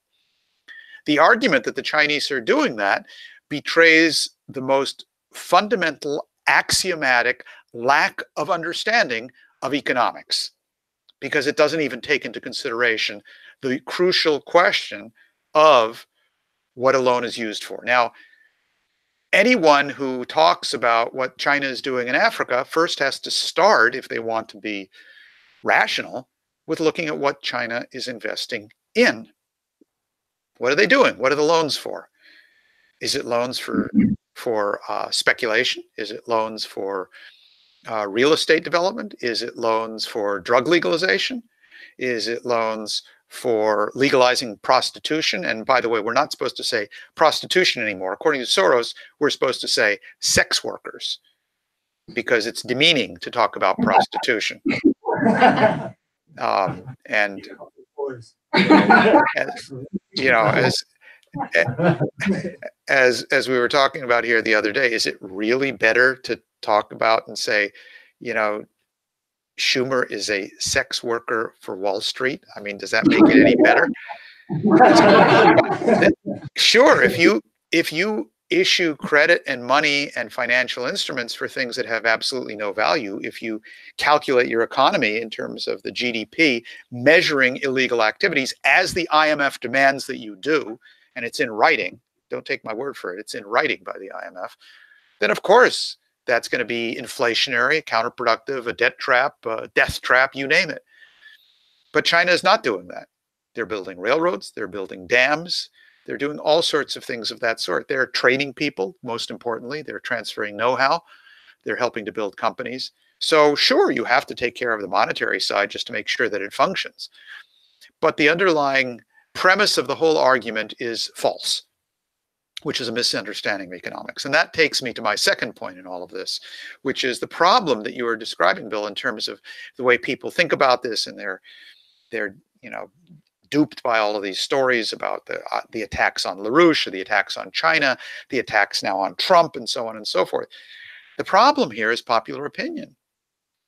The problem is that people actually, if maybe in the privacy of their own house or in their own study as they're reading, they're willing to entertain ideas that are not popular opinion, and to actually struggle through some of the ideas that I was presenting here from Mr. LaRouche or Kuza's ideas in the same direction, and actually try to determine what's true, not what am I being told, but what's true, when those same people, even the best intentioned people, many people, I would venture to say the majority, when they go into a public meeting or they go and talk with their friends and neighbors or their family, all of a sudden popular opinion takes sway, and they're not looking at what's actually scientifically true. They want to know what can they get away with saying with the people around them, because they don't want to be, you know, get on bad terms with their friends and neighbors and family, their boyfriends, their girlfriends, their friends, their this, that, and the other. What are the guys going to say? What are the gals going to say? Well, who cares? If they're wrong, they're wrong. And there's this underlying issue of people, you know, it's the old phenomena with sheep, right? People don't want to be the black sheep among the sheep, because you're alone. You're not like everybody else. You're not like all of the sheep. And there are people who know better and say, nah, I just want to act like I'm a white sheep, when they, you know, even though they're not, they're a black sheep. And our organization is an organization, as you may have noticed, of a whole lot of black sheep, people who don't mind and are prepared to greater or lesser degrees, but who don't mind standing out and being different, if not for the sake of being different. I don't see anyone in this room who's wearing pink hair today, or has, you know, a purple nose ring the size of a pancake or something like that. That's one way to stand out. I'm not talking about standing out that way. That's not standing out these days anymore. That's how you blend in. But stand out in terms of being a person of ideas, a person who wants to find the truth, no matter what other people think. And the British know this. They play this game. What they do is they bombard the population with crap. They flood them with manure. Solid manure, liquid manure, gaseous manure, but so much manure that people can't think, right? China did this, did that. It's not true. None of it's true. Do they know anything about China? No, they don't know anything about China. Lyndon LaRouche, I heard Lyndon LaRouche is anti-Semitic. Oh, really? Have you ever read anything of Lyndon LaRouche's? No, I haven't read anything of Lyndon LaRouche. I don't need to know that because I read the newspapers. I watch TV. I know he's anti-Semitic. Oh, really? Have you read what he said about Israel? Well, I know it because Dennis King says that LaRouche is anti-Semitic and that everywhere LaRouche says the British, he really means Jewish. Now, that is so stupid, but that's what Dennis King wrote. I mean, that is so stupid. I mean, do people really think that where Lyndon LaRouche says British, he means Jewish? I mean, come on. But people repeat this as if it were true. You run across people when you're organizing, say, oh, no, you don't have to tell me about LaRouche. I know his views about that. Oh, really? Have you ever read anything of LaRouche's? No. And so on and so forth. How is Mueller trying to get through this whole Russiagate pile of liquid, gaseous, and solid manure thrown at Trump around the Russiagate question? By repeating over and over and over again absolute lies. And it's not just that if you repeat lies long enough, people will come to believe it. Yeah, that's true. There's that whole argument. It's not just repetition. It's that you're appealing to people's base side. You're appealing to people's desire to go along, to get along, to go with popular opinion, to not stand out, to not be different. And the only way you develop the fortitude to stand up to that, look at LaRouche. Look at what LaRouche did with his whole life. He didn't give a damn what anyone thought, many times including his entire organization. I don't, if he was right, he was right, and he would prove it to us. And 99% of the time, he was right and we were wrong. And the other 1%, I can't remember, because he was probably right then too. But you have to have that attitude. You don't care what people think if it's true, if it's demonstrably true. And that's what it takes. It takes the development of that kind of identity, and that identity only comes from the deepest study and internalization of the most profound ideas which humanity has developed. I'm not going through this stuff about man in the image of God and LaRouche and Cusa and so on because, it's a fun topic for Saturday. I'm going through this because we're not going to win unless people get it, myself included. I mean, this is something which is the subject of lifelong study. Unless your identity is based on the most profound ideas which make us human, you will, under certain circumstances, capitulate to public opinion. Sometimes it's the public opinion of being threatened with long years in jail. Sometimes it's the public opinion of being burned alive at the stake, like Joan of Arc. It's just public opinion in the form of some pretty nasty flames. But unless your identity actually is developed and developing around these profound conceptions of that which makes us human, you are open to what the British are up to. And again, the ultimate thing is this willingness to tolerate public opinion and the identity that comes from that instead of a rigorous commitment to truth. That's what Satan works on, meaning the British Empire. When they say every man has his price, every woman has her price, that's what they mean. There's always something that we can get you to back off on, which is true unless your identity is rooted in this process of understanding and committing your life to the ideas that Lyndon LaRouche has developed. So I think, Bill, that's the deeper issue at issue here on why people believe things that are patently false. And when they get hit with a deluge of, I guess I should have mentioned plasma manure too, to cover the 4 states of matter. Solid, liquid, gaseous, and plasma manure. So when they get hit by this, rather than saying, hey, wait a minute, this really stinks, they say, maybe there's something to this wonderful odor that is entering my nostrils.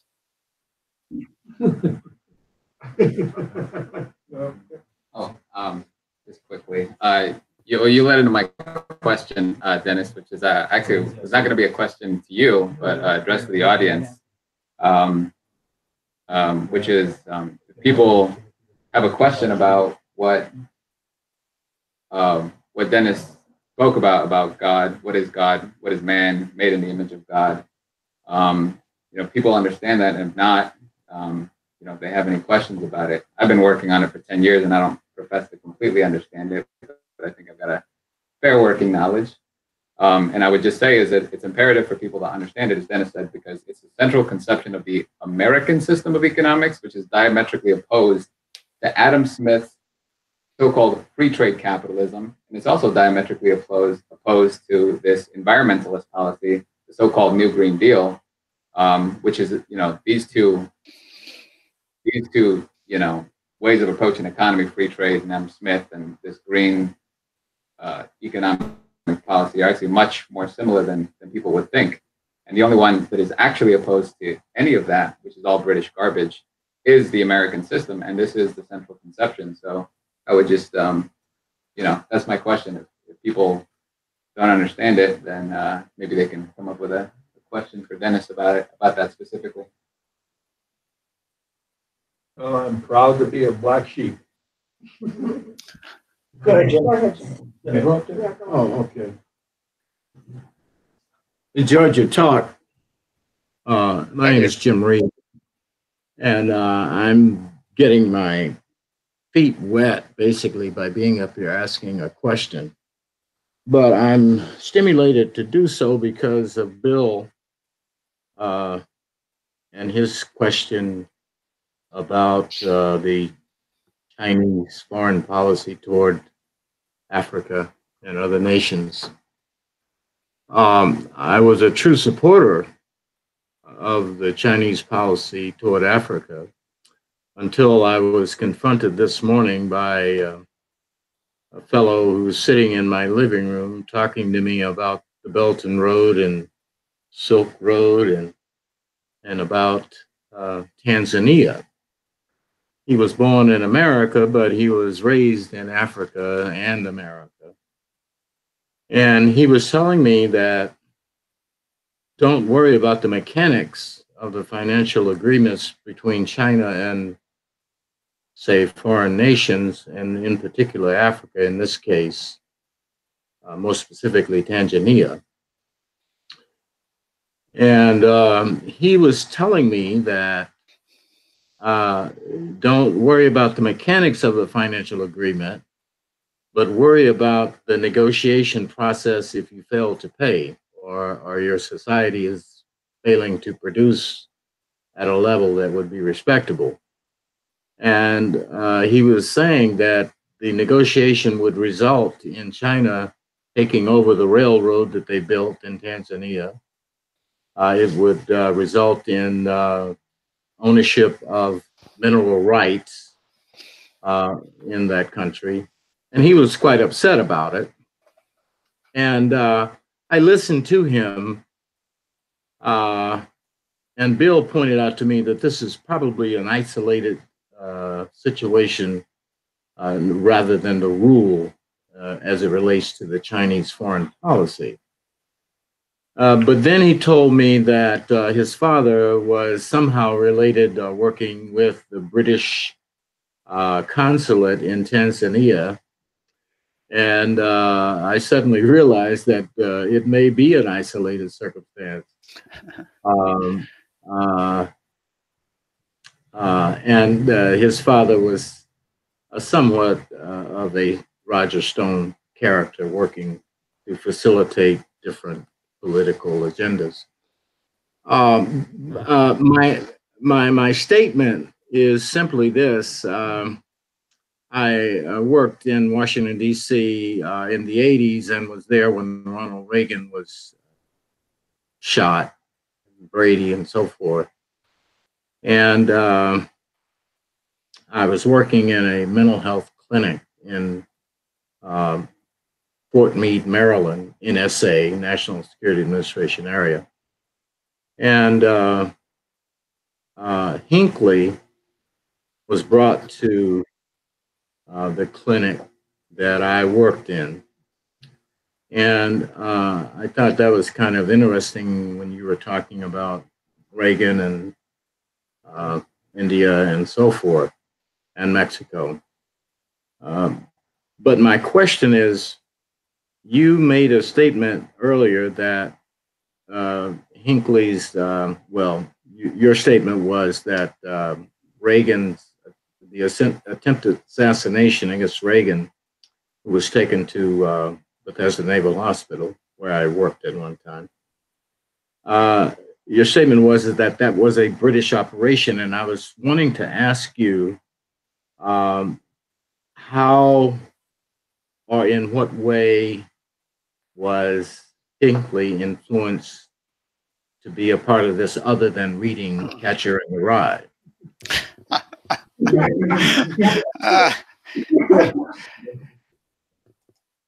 Yeah, right. J.D. Salinger will do it to everybody every time, right? No, it's a very good question, and I'm actually going to refer to things that we have in writing about this, because it'll be much more thorough than anything I could say here. But the Hinckley is actually tied into Bush family circles. That's the really interesting angle here. On how this evolved. I mean, first of all, you always in a case like this, terrorist incidents, attempted assassinations, and so on. The first question you need to ask is cui bono, who benefits, to know who might have the motive to carry this out for strategic reasons. And that's the most important question, who would want to achieve this result. So that's one thing that sets the stage for it. And then in terms of Hinckley's own background in this creation of really brainwashed type of assassins, this is something that has a long tradition coming out of the Tavistock Institute and British so-called mental health institutes, where they developed this as an actual capability. And again, I can refer you to writings that we have published on this, on the Tavistock Institute, and how they have gone about this. And in the specific case of Hinckley, as I said, there are connections into the Bush side of the operation. And that becomes a very interesting question because Bush represented and represents a completely different policy than that of Ronald Reagan. And both Bush father and son, H.W. and W. And the connections of them into the British are legion, and that also is thoroughly documented. So I say all of this just sort of to point you in the direction of getting some answers in more depth to what's an actually very important question. This comes up very frequently with us of why do you keep talking about the British? And aren't they a passé power? Aren't they a thing of the past? Aren't they just quaint and ancient and perhaps revolting, but not so powerful? And they are ancient and they are revolting, but they are very, very powerful. And it's important to look at the nature of the global financial situation, where the majority of derivative contracts are traded, which is London. Who are the owners of the major raw materials cartels in the world? It's the British, and so on and so forth. And the policymaking aspect as well is dictated from London into the United States. So this is a long-standing, deep philosophical and political problem, which underlies, I think, some of the questions which you're raising here. On the China question, again, just briefly, I mean, I think the best thing to say about that is I'd like to repeat what one of my colleagues, Bill Jones, said in a discussion, I don't know, maybe a year ago with some people in Mexico, a joint forum that we did. Bill Jones is our White House correspondent. He's also one of our people who has traveled most to China, along with Helga LaRouche, and knows a lot about what's going on in China and so on. And he was asked a similar question, which is, listen, the Chinese are going to negotiate the pants off us, is it really safe to enter into negotiations with them, and so on and so forth, clearly reflecting a line that they had been told to discourage them from relating to and working with the Chinese. And what Bill said was straightforward, is, look, yeah, the Chinese are tough negotiators. There's no question about that. But I'm quite sure that there are tough Mexican negotiators and there's tough negotiators in other countries, in Africa and so on.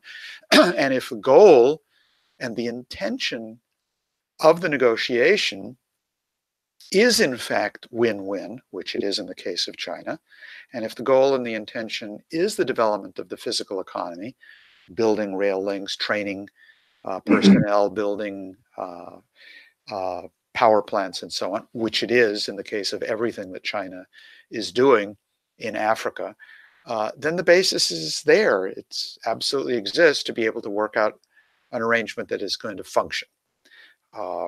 So there may also be isolated incidents where there are particular problems, but I don't even want to concede that, because I don't think that's the point. The point is the principle involved in what you're doing.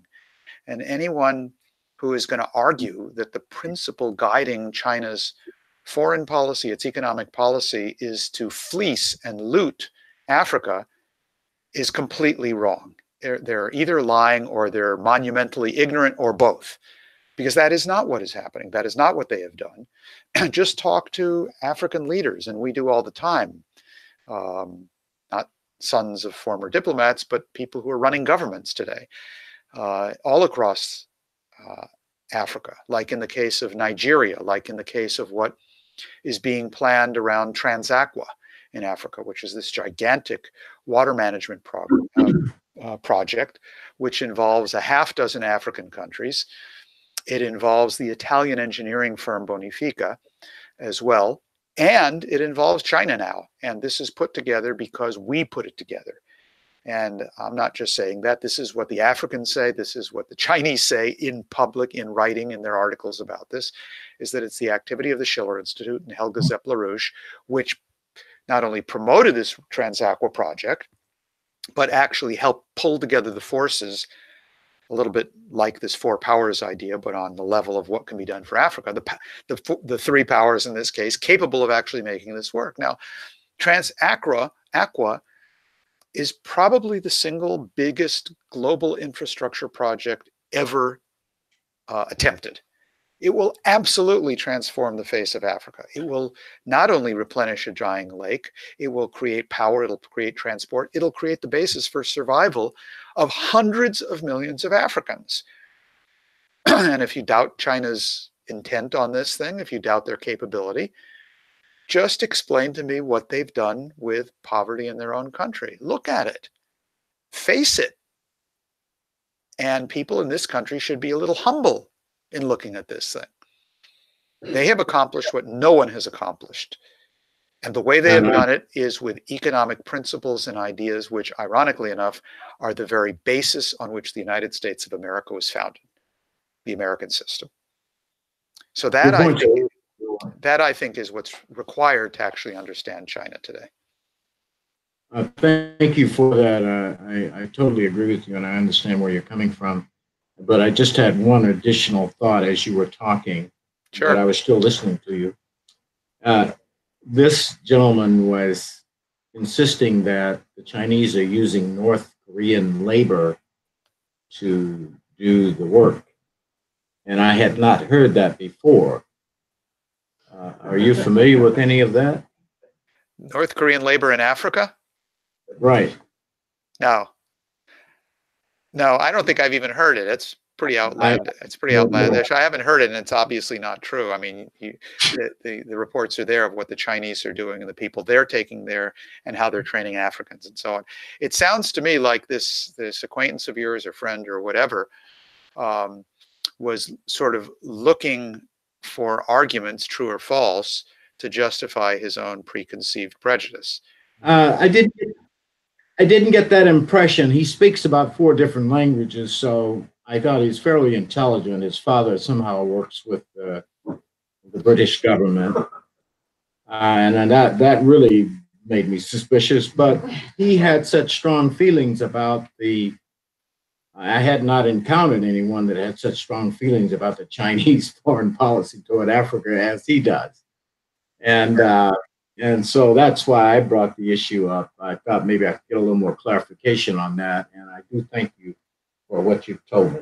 Sure thing. My pleasure.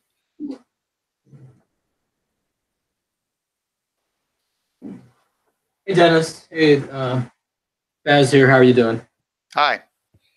I don't know if you covered this in the beginning because I missed the first half hour of this approximately. But you know, the question about that you raised about the British and their power and control over finance and raw materials.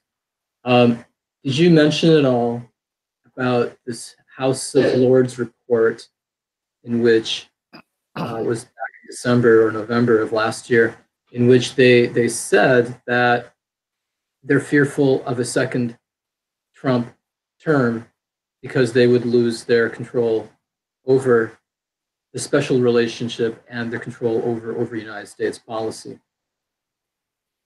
No, I didn't. And Susan promised that I would, and I didn't. You reminded me, and I still hadn't. So, but I think the point is well taken because what it does is I mean, these guys just cheat, lie, and propose genocide in plain daylight. I mean, they really think people are so stupid or won't respond to what they're saying, or that they can somehow get away with it. They don't mind saying these things out in broad daylight. And this is exactly what you find, like in the House of Lords. If you really want to know what the policy is on drug legalization, I mean, George Soros isn't capable of coming up with a thought in his head, you know, no matter how hard he tries. It all comes from the British. It comes from the House of Lords. If you look at the debates that go on there, and they publish them, the House of Commons, also the House of Lords, especially the whole kit and caboodle, the discussion on drug legalization, that's where it originates. And with people there, such, you know, with discussions of the need to legalize every psychoactive substance imaginable, LSD, this, that, and the other. And the people, the lords and ladies who propose this, I'm forgetting their name right now, and I think for a good reason, because I get nauseous every time I think of this person. But this is a woman who's some dame or other who actually believes that the way you can understand what people think and deal with people's problems is you literally drill holes in their skull. It has a name too.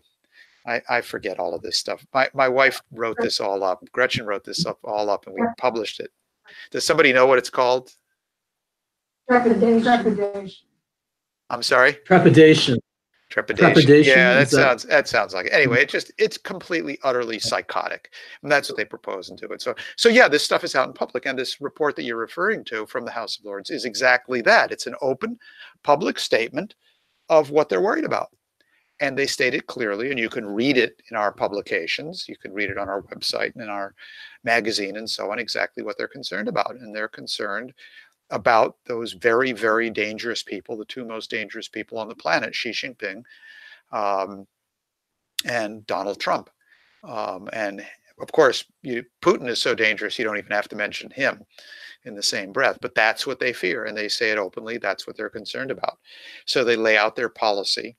I mean, this is a case where people actually say what's on their mind and therefore how they're going to organize things to do them. When it gets down the line and it gets translated inside the Beltway into policy statements, or they get their toadies in the intelligence community, Dan Coates and Brennan and all of these guys to utter statements, they dress it up differently. They try to disguise it and so on and so forth. I mean, these are kind of the cross-dressers of political argument. You never know quite what's under the surface. But what it is the British. So, you know, if you feel tempted to lift up the skirts of John Brennan, be careful, because that's what you're going to see. These reports. We like to go back and look at these things to find out who's really behind this, just to make it clear and put it all out on the table, so that at least there's no confusion. If people are going to argue for that, fine, they should argue for it, but they should admit what they're arguing for. You know, if you want to argue for genocide and global deindustrialization and reducing the world's population to 1 billion and killing off the black people and the brown people and the yellow people first because they're inferior, if that's what you think and want to do, well, say it. That's at least a little bit more honest than arguing global climate change and man-made climate change and how we have to go to renewable energy only, and we should deindustrialize the United States, decarbonize, denuclearize, and so on. Lobotomize is what comes first and all this stuff, as this whole Green New Deal is now proposing. So yeah, that is the immediate origin of a lot of these policies, which we run up against in the street, dressed up in different clothing. And it's always useful, you know, when you run across an argument in the street that you think sounds a little fishy and so on and so forth, just get that image in your head. Is this guy an intellectual transvestite? Let me think about this. And you'll at least have a smile on your face as you're trying to organize him. And if he says, "What are you thinking about?" think carefully before you tell him. I will do that. Thank you. Because if he's 6'6" and big, and you're 5'10" or 5'8", well, maybe you might want to tell him what's going on underneath in your mind. But that's really it. So just think about organizing him in a slightly different way. Thanks. Dennis, I'm going to make a word from our sponsor, and then we're going to take one question. If the question I want is from any of our new guests. All right, that's if we take one more question, it's going to be from one of our new guests. But the word from our sponsor. Many of the things that Dennis just spoke about, we have written extensively about. And in fact, this is one of my favorite, despite the fact that you're going to cringe when you look at the cover. Global warming scare is population reduction, not science. And not only does this go through the scientific fraud of man-made global warming, but it goes through the fact that the British Empire has been the source and the origin of eugenics policies of reducing the world's population, especially the, quote, inferior races. I think we have the famous picture in here, which was discovered a couple of years ago. Oh, yeah. This is from a family picture of the British royal family in the 1930s practicing the Nazi salute. It includes little Elizabeth down there doing a pretty good job of it as well. But, I mean, this is a very, very powerful indictment of the genocidal policies of the British. And I think before people have opinions on China or Africa, they really ought to read one of our two reports. This is volume 2 of our Eurasian Land Bridge report, which goes through, this is a global overview of what China has done in the recent period, which is including the transformation inside China itself. And not only have they brought 700 million people out of poverty, they have a middle class of 300 million people. They didn't do that with sweatshops. They did that in the 90s when they had, in the 90s and beginning of the century. That's when they had people in poverty and they didn't have a middle class. They've changed because, as Dennis said, they've listened to Hamiltonian policy. Show the map. Oh, yeah. The map of the Eurasian Land Bridge. It's kind of hard to see, but these are railroad connections that are either under construction or we're proposing to be under construction, which would absolutely transform the entire world economy and make all nations great again. And specifically, we did a specific study of extending the new Silk Road to West Asia and Africa. And there's a really wonderful chapter on Ethiopia, which has now become the fastest growing country in the world, Ethiopia. And Africa is actually the fastest growing continent in the world. And again, as Dennis was stressing, this is real physical growth. This is not some monetary accounting policy. So I just wanted to mention that we have other material, but given the content of the discussion we had, I'm encouraging people who have questions or interest in those areas to take a look at that.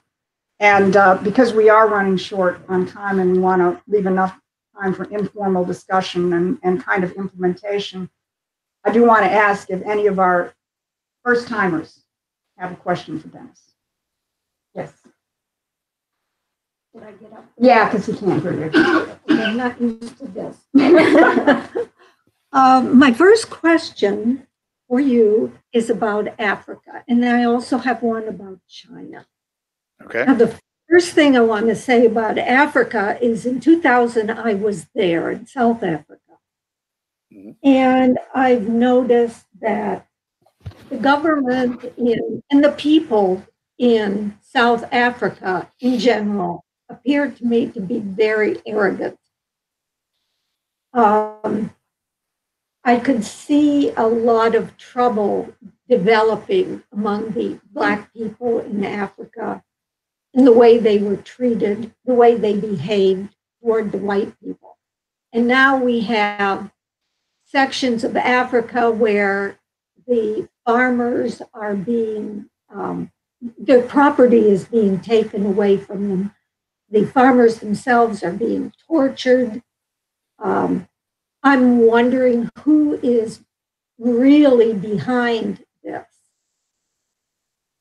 And the second question on China is that while China is doing a lot of building, I've noticed that they're building a lot of cities in China that are not occupied, while the people themselves are living in squalor. Something else is that, I'm sorry, I lost my train of thought here. It's okay. Take your time. Yeah, ghost town. And also the people in China, the people themselves are working in conditions that in America we would not ever put up with. They are working 7 days a week. They don't get to go home maybe once or a day once a month. And a lot of these people are committing suicide. Now, you may have a lot of good things to say about China, and I'm sure there are things that are good, but the way they're treating their people is not good. And one other thing I have to question about why in the United States do we keep calling ourselves a democracy when we're a constitutional republic?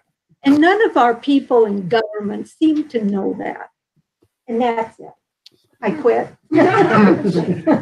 I'll go sit down. No. Before you sit down, just what's the source of your comments and information about China? You said about Africa you had visited. What's I investigate all of the things that are going on the internet. Basically, because you're not going to hear it anyplace else. And with my African experience, I was there. So I saw what was going on. Yeah.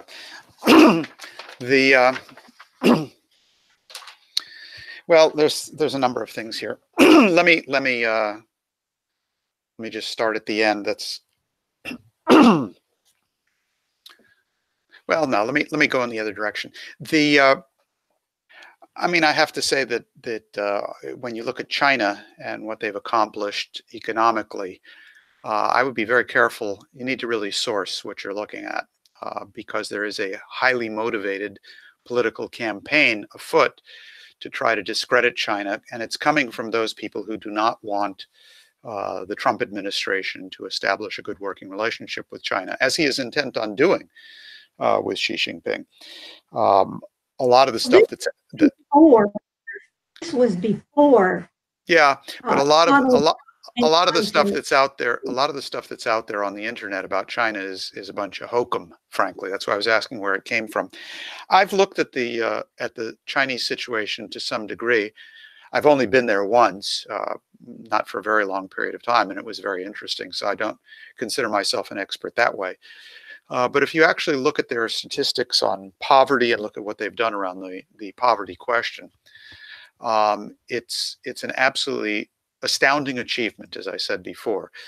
The Chinese actually understate what they've done. They don't overstate it. Because if you compare the definition of poverty that the Chinese apply to their own economy and the definition of poverty that the United Nations applies to them and to the countries all around the world. There's sort of a universal figure that the UN uses. The UN figures actually say that there is less poverty in China than the Chinese say. So if anything, the Chinese are being very, very conservative in their calculations. It's simply not the case that people are working 7 days a week and never going home. There is a phenomenon, for sure, of pulling people into industrial jobs in the cities out of rural environments, which was where a lot of the poverty existed. So you have at this point still a process going on in the country of people moving to cities, going back to where their parents, grandparents live on vacation periods or weekends or after a certain period of time, then going to the city and so on. It's an economy in flux, which has, although 30, 40 years ago, about 80% of the population lived in the rural sector, which is hugely poor and lived in poverty in the rural areas. They have now far more significantly urbanized as part of the process of lifting people out of poverty. There still is a very large percentage of the population that lives in the rural area. I believe it's just shy of 40%, if I'm not mistaken. And some of the more difficult problems of poverty that they still have, they now have about 20 million people in poverty in the country out of 1.4 billion, whereas they previously had close to 1 billion in poverty. So they've gotten, well, about 800 million or a little more out of poverty. But the remaining people who are still in the process of being pulled out of poverty tend to live in areas that are extremely remote, in rural areas, and there's almost no way that you can scratch a living out of the countryside there. So there's a process of relocation going on where entire towns and families and villages and so on are being provided jobs and livelihoods in other areas or in cities where they can be more productive. So there's a very large process going on here at a very high speed, high rate to make this feasible. But the kind of transformation that's going on is really pretty astonishing. So I think if you actually look at the numbers as opposed to the propaganda that's out on the internet, and you look at what's happened, and you look at the way the Chinese discuss this, you'll find that the picture is actually different than what some people are trying to say. Now, on the question of South Africa, I don't want to get into this in detail. It's a very interesting question, but I would reference that the British are very adept and have made an effort over centuries for pitting one group against another and to provoke racist violence or violence between countries or between classes as a way of controlling the situation themselves politically. In other words, they deliberately instigate violence and chaos, not because they support one side or the other, but because they think they can induce a state of society and a state of thinking or non-thinking by the population that they can better control. And I know that this has been a long-standing practice all across Africa in terms of trying to induce a racial profiling of the population on one side or the other. Among tribes, the wars that have occurred in Central Africa have all been induced by the British in the same fashion. And I think probably the single best example of the same approach today, which you can see going on in a different continent, but it's the same policy, is what's happening around Venezuela right now. Because this whole phenomenon of Guaido in Venezuela, this guy is a complete synthetic character who is created by the networks that of Gene Sharp and others that also brought you color revolutions in Serbia and Ukraine and so on and so forth. And he's being backed by the British and by people inside the Trump administration, not for establishing a new government. They don't want a stable government. What they want is chaos and warfare. And the irony in this is not that the Maduro government or the previous Chavez government in Venezuela is any good. They're not. Lyndon LaRouche has for decades been the most severe critic of Chavez and Maduro and their whole policies, because it too was created by the British. Chavez was put in power by the British when he came into office a while back. But LaRouche says you can't, however much you might oppose a government, you can't support the idea of regime change, because this introduces the idea that national sovereignty can simply be violated on the whim of whatever power is stronger. In other words, the law of the jungle. So what's being played out right now in Venezuela is the classic British scenario of playing both sides of an operation in order to create chaos, civil war, and violence in which they can run the show from the top. And I think that's something that they practice quite a bit in Africa as well. The most current example, as I said, is what's happening in Venezuela. Finally, I know we're pressed for time, so I'll conclude on this point, is I think what you said at the end is very important and very true. I mean, I disagree with many of your other remarks, as you know, and I've tried to explain why, but I think what you said about the United States not being a democracy is true, absolutely true, and not just true, but very important. Democracy, the idea that there is no truth other than the majority opinion, is a completely anti-American, unscientific view. We have been created as a constitutional republic where the whims of the majority, when it is wrong, is held in check by a constitutional process. The reason that was set up with what is commonly known as checks and balances in our system is not because we wanted to sort of give everybody an equal fair shake at things, but because there was and is a fundamental belief that there is a knowable truth above and beyond the mere opinions of people. And that the search for that truth, the process, the political process of developing the capabilities of the entire population such that they can participate like true citizens of a republic in the search for that knowable truth, that is the nature of our constitutional republic. In that sense, it is absolutely not only acceptable, but crucial that our Declaration of Independence say, endowed by our Creator, because it presents a concept of a knowable truth, a higher truth, of a Creator, of God, which man is capable of understanding, not listing all of the characteristics or taking a picture, here's God, I saw his picture on the internet, not that, but something that we can know if we develop our own creative capabilities sufficiently that we can see his reflection, albeit a pale reflection, in our own creative capabilities. And that concept of man, that concept of the physical universe, that concept of God is the basis on which the United States was created. And if we are to survive, if the world is to survive, we must return to that idea. And that is exactly why probably the most significant thing that President Trump could do in the immediate future is to exonerate Lyndon LaRouche. Not because he spent 5 years in jail for crimes he never committed, not because any of the horrible things that LaRouche and others went through. Those are bad and unacceptable, and it's an injustice that must be corrected. But because the greatest injustice is the one that we have allowed to be done to ourselves by not taking recourse to this most precious gift that our country has, which is a redevelopment of the ideas on which we can reconstitute our republic and on the basis of which the world can survive. And that would be my closing argument for what we need to have discussed today.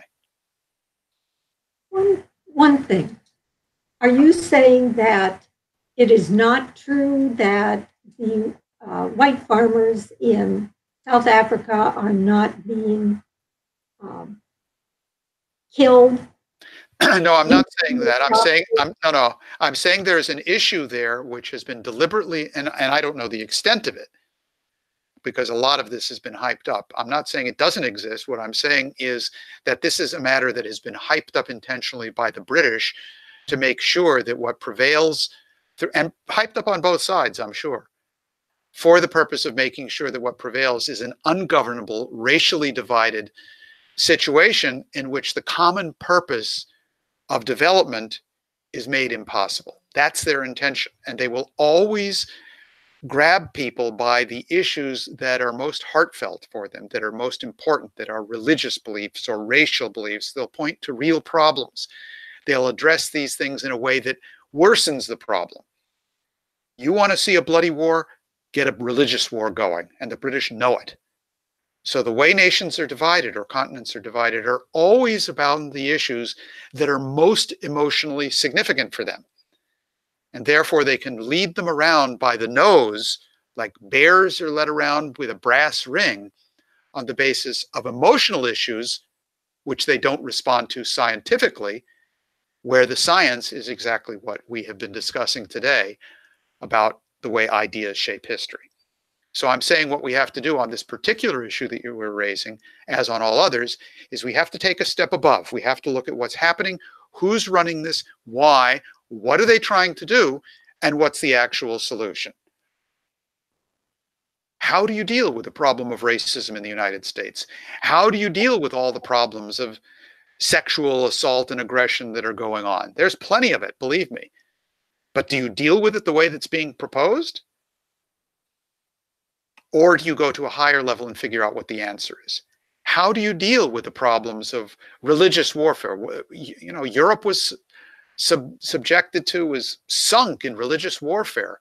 30 years war from 1616 to 1646, the only solution of which was the Treaty of Westphalia, in which both sides said, well, we're not going to agree on religion, but we will agree on one principle, which is the benefit and the good of the other.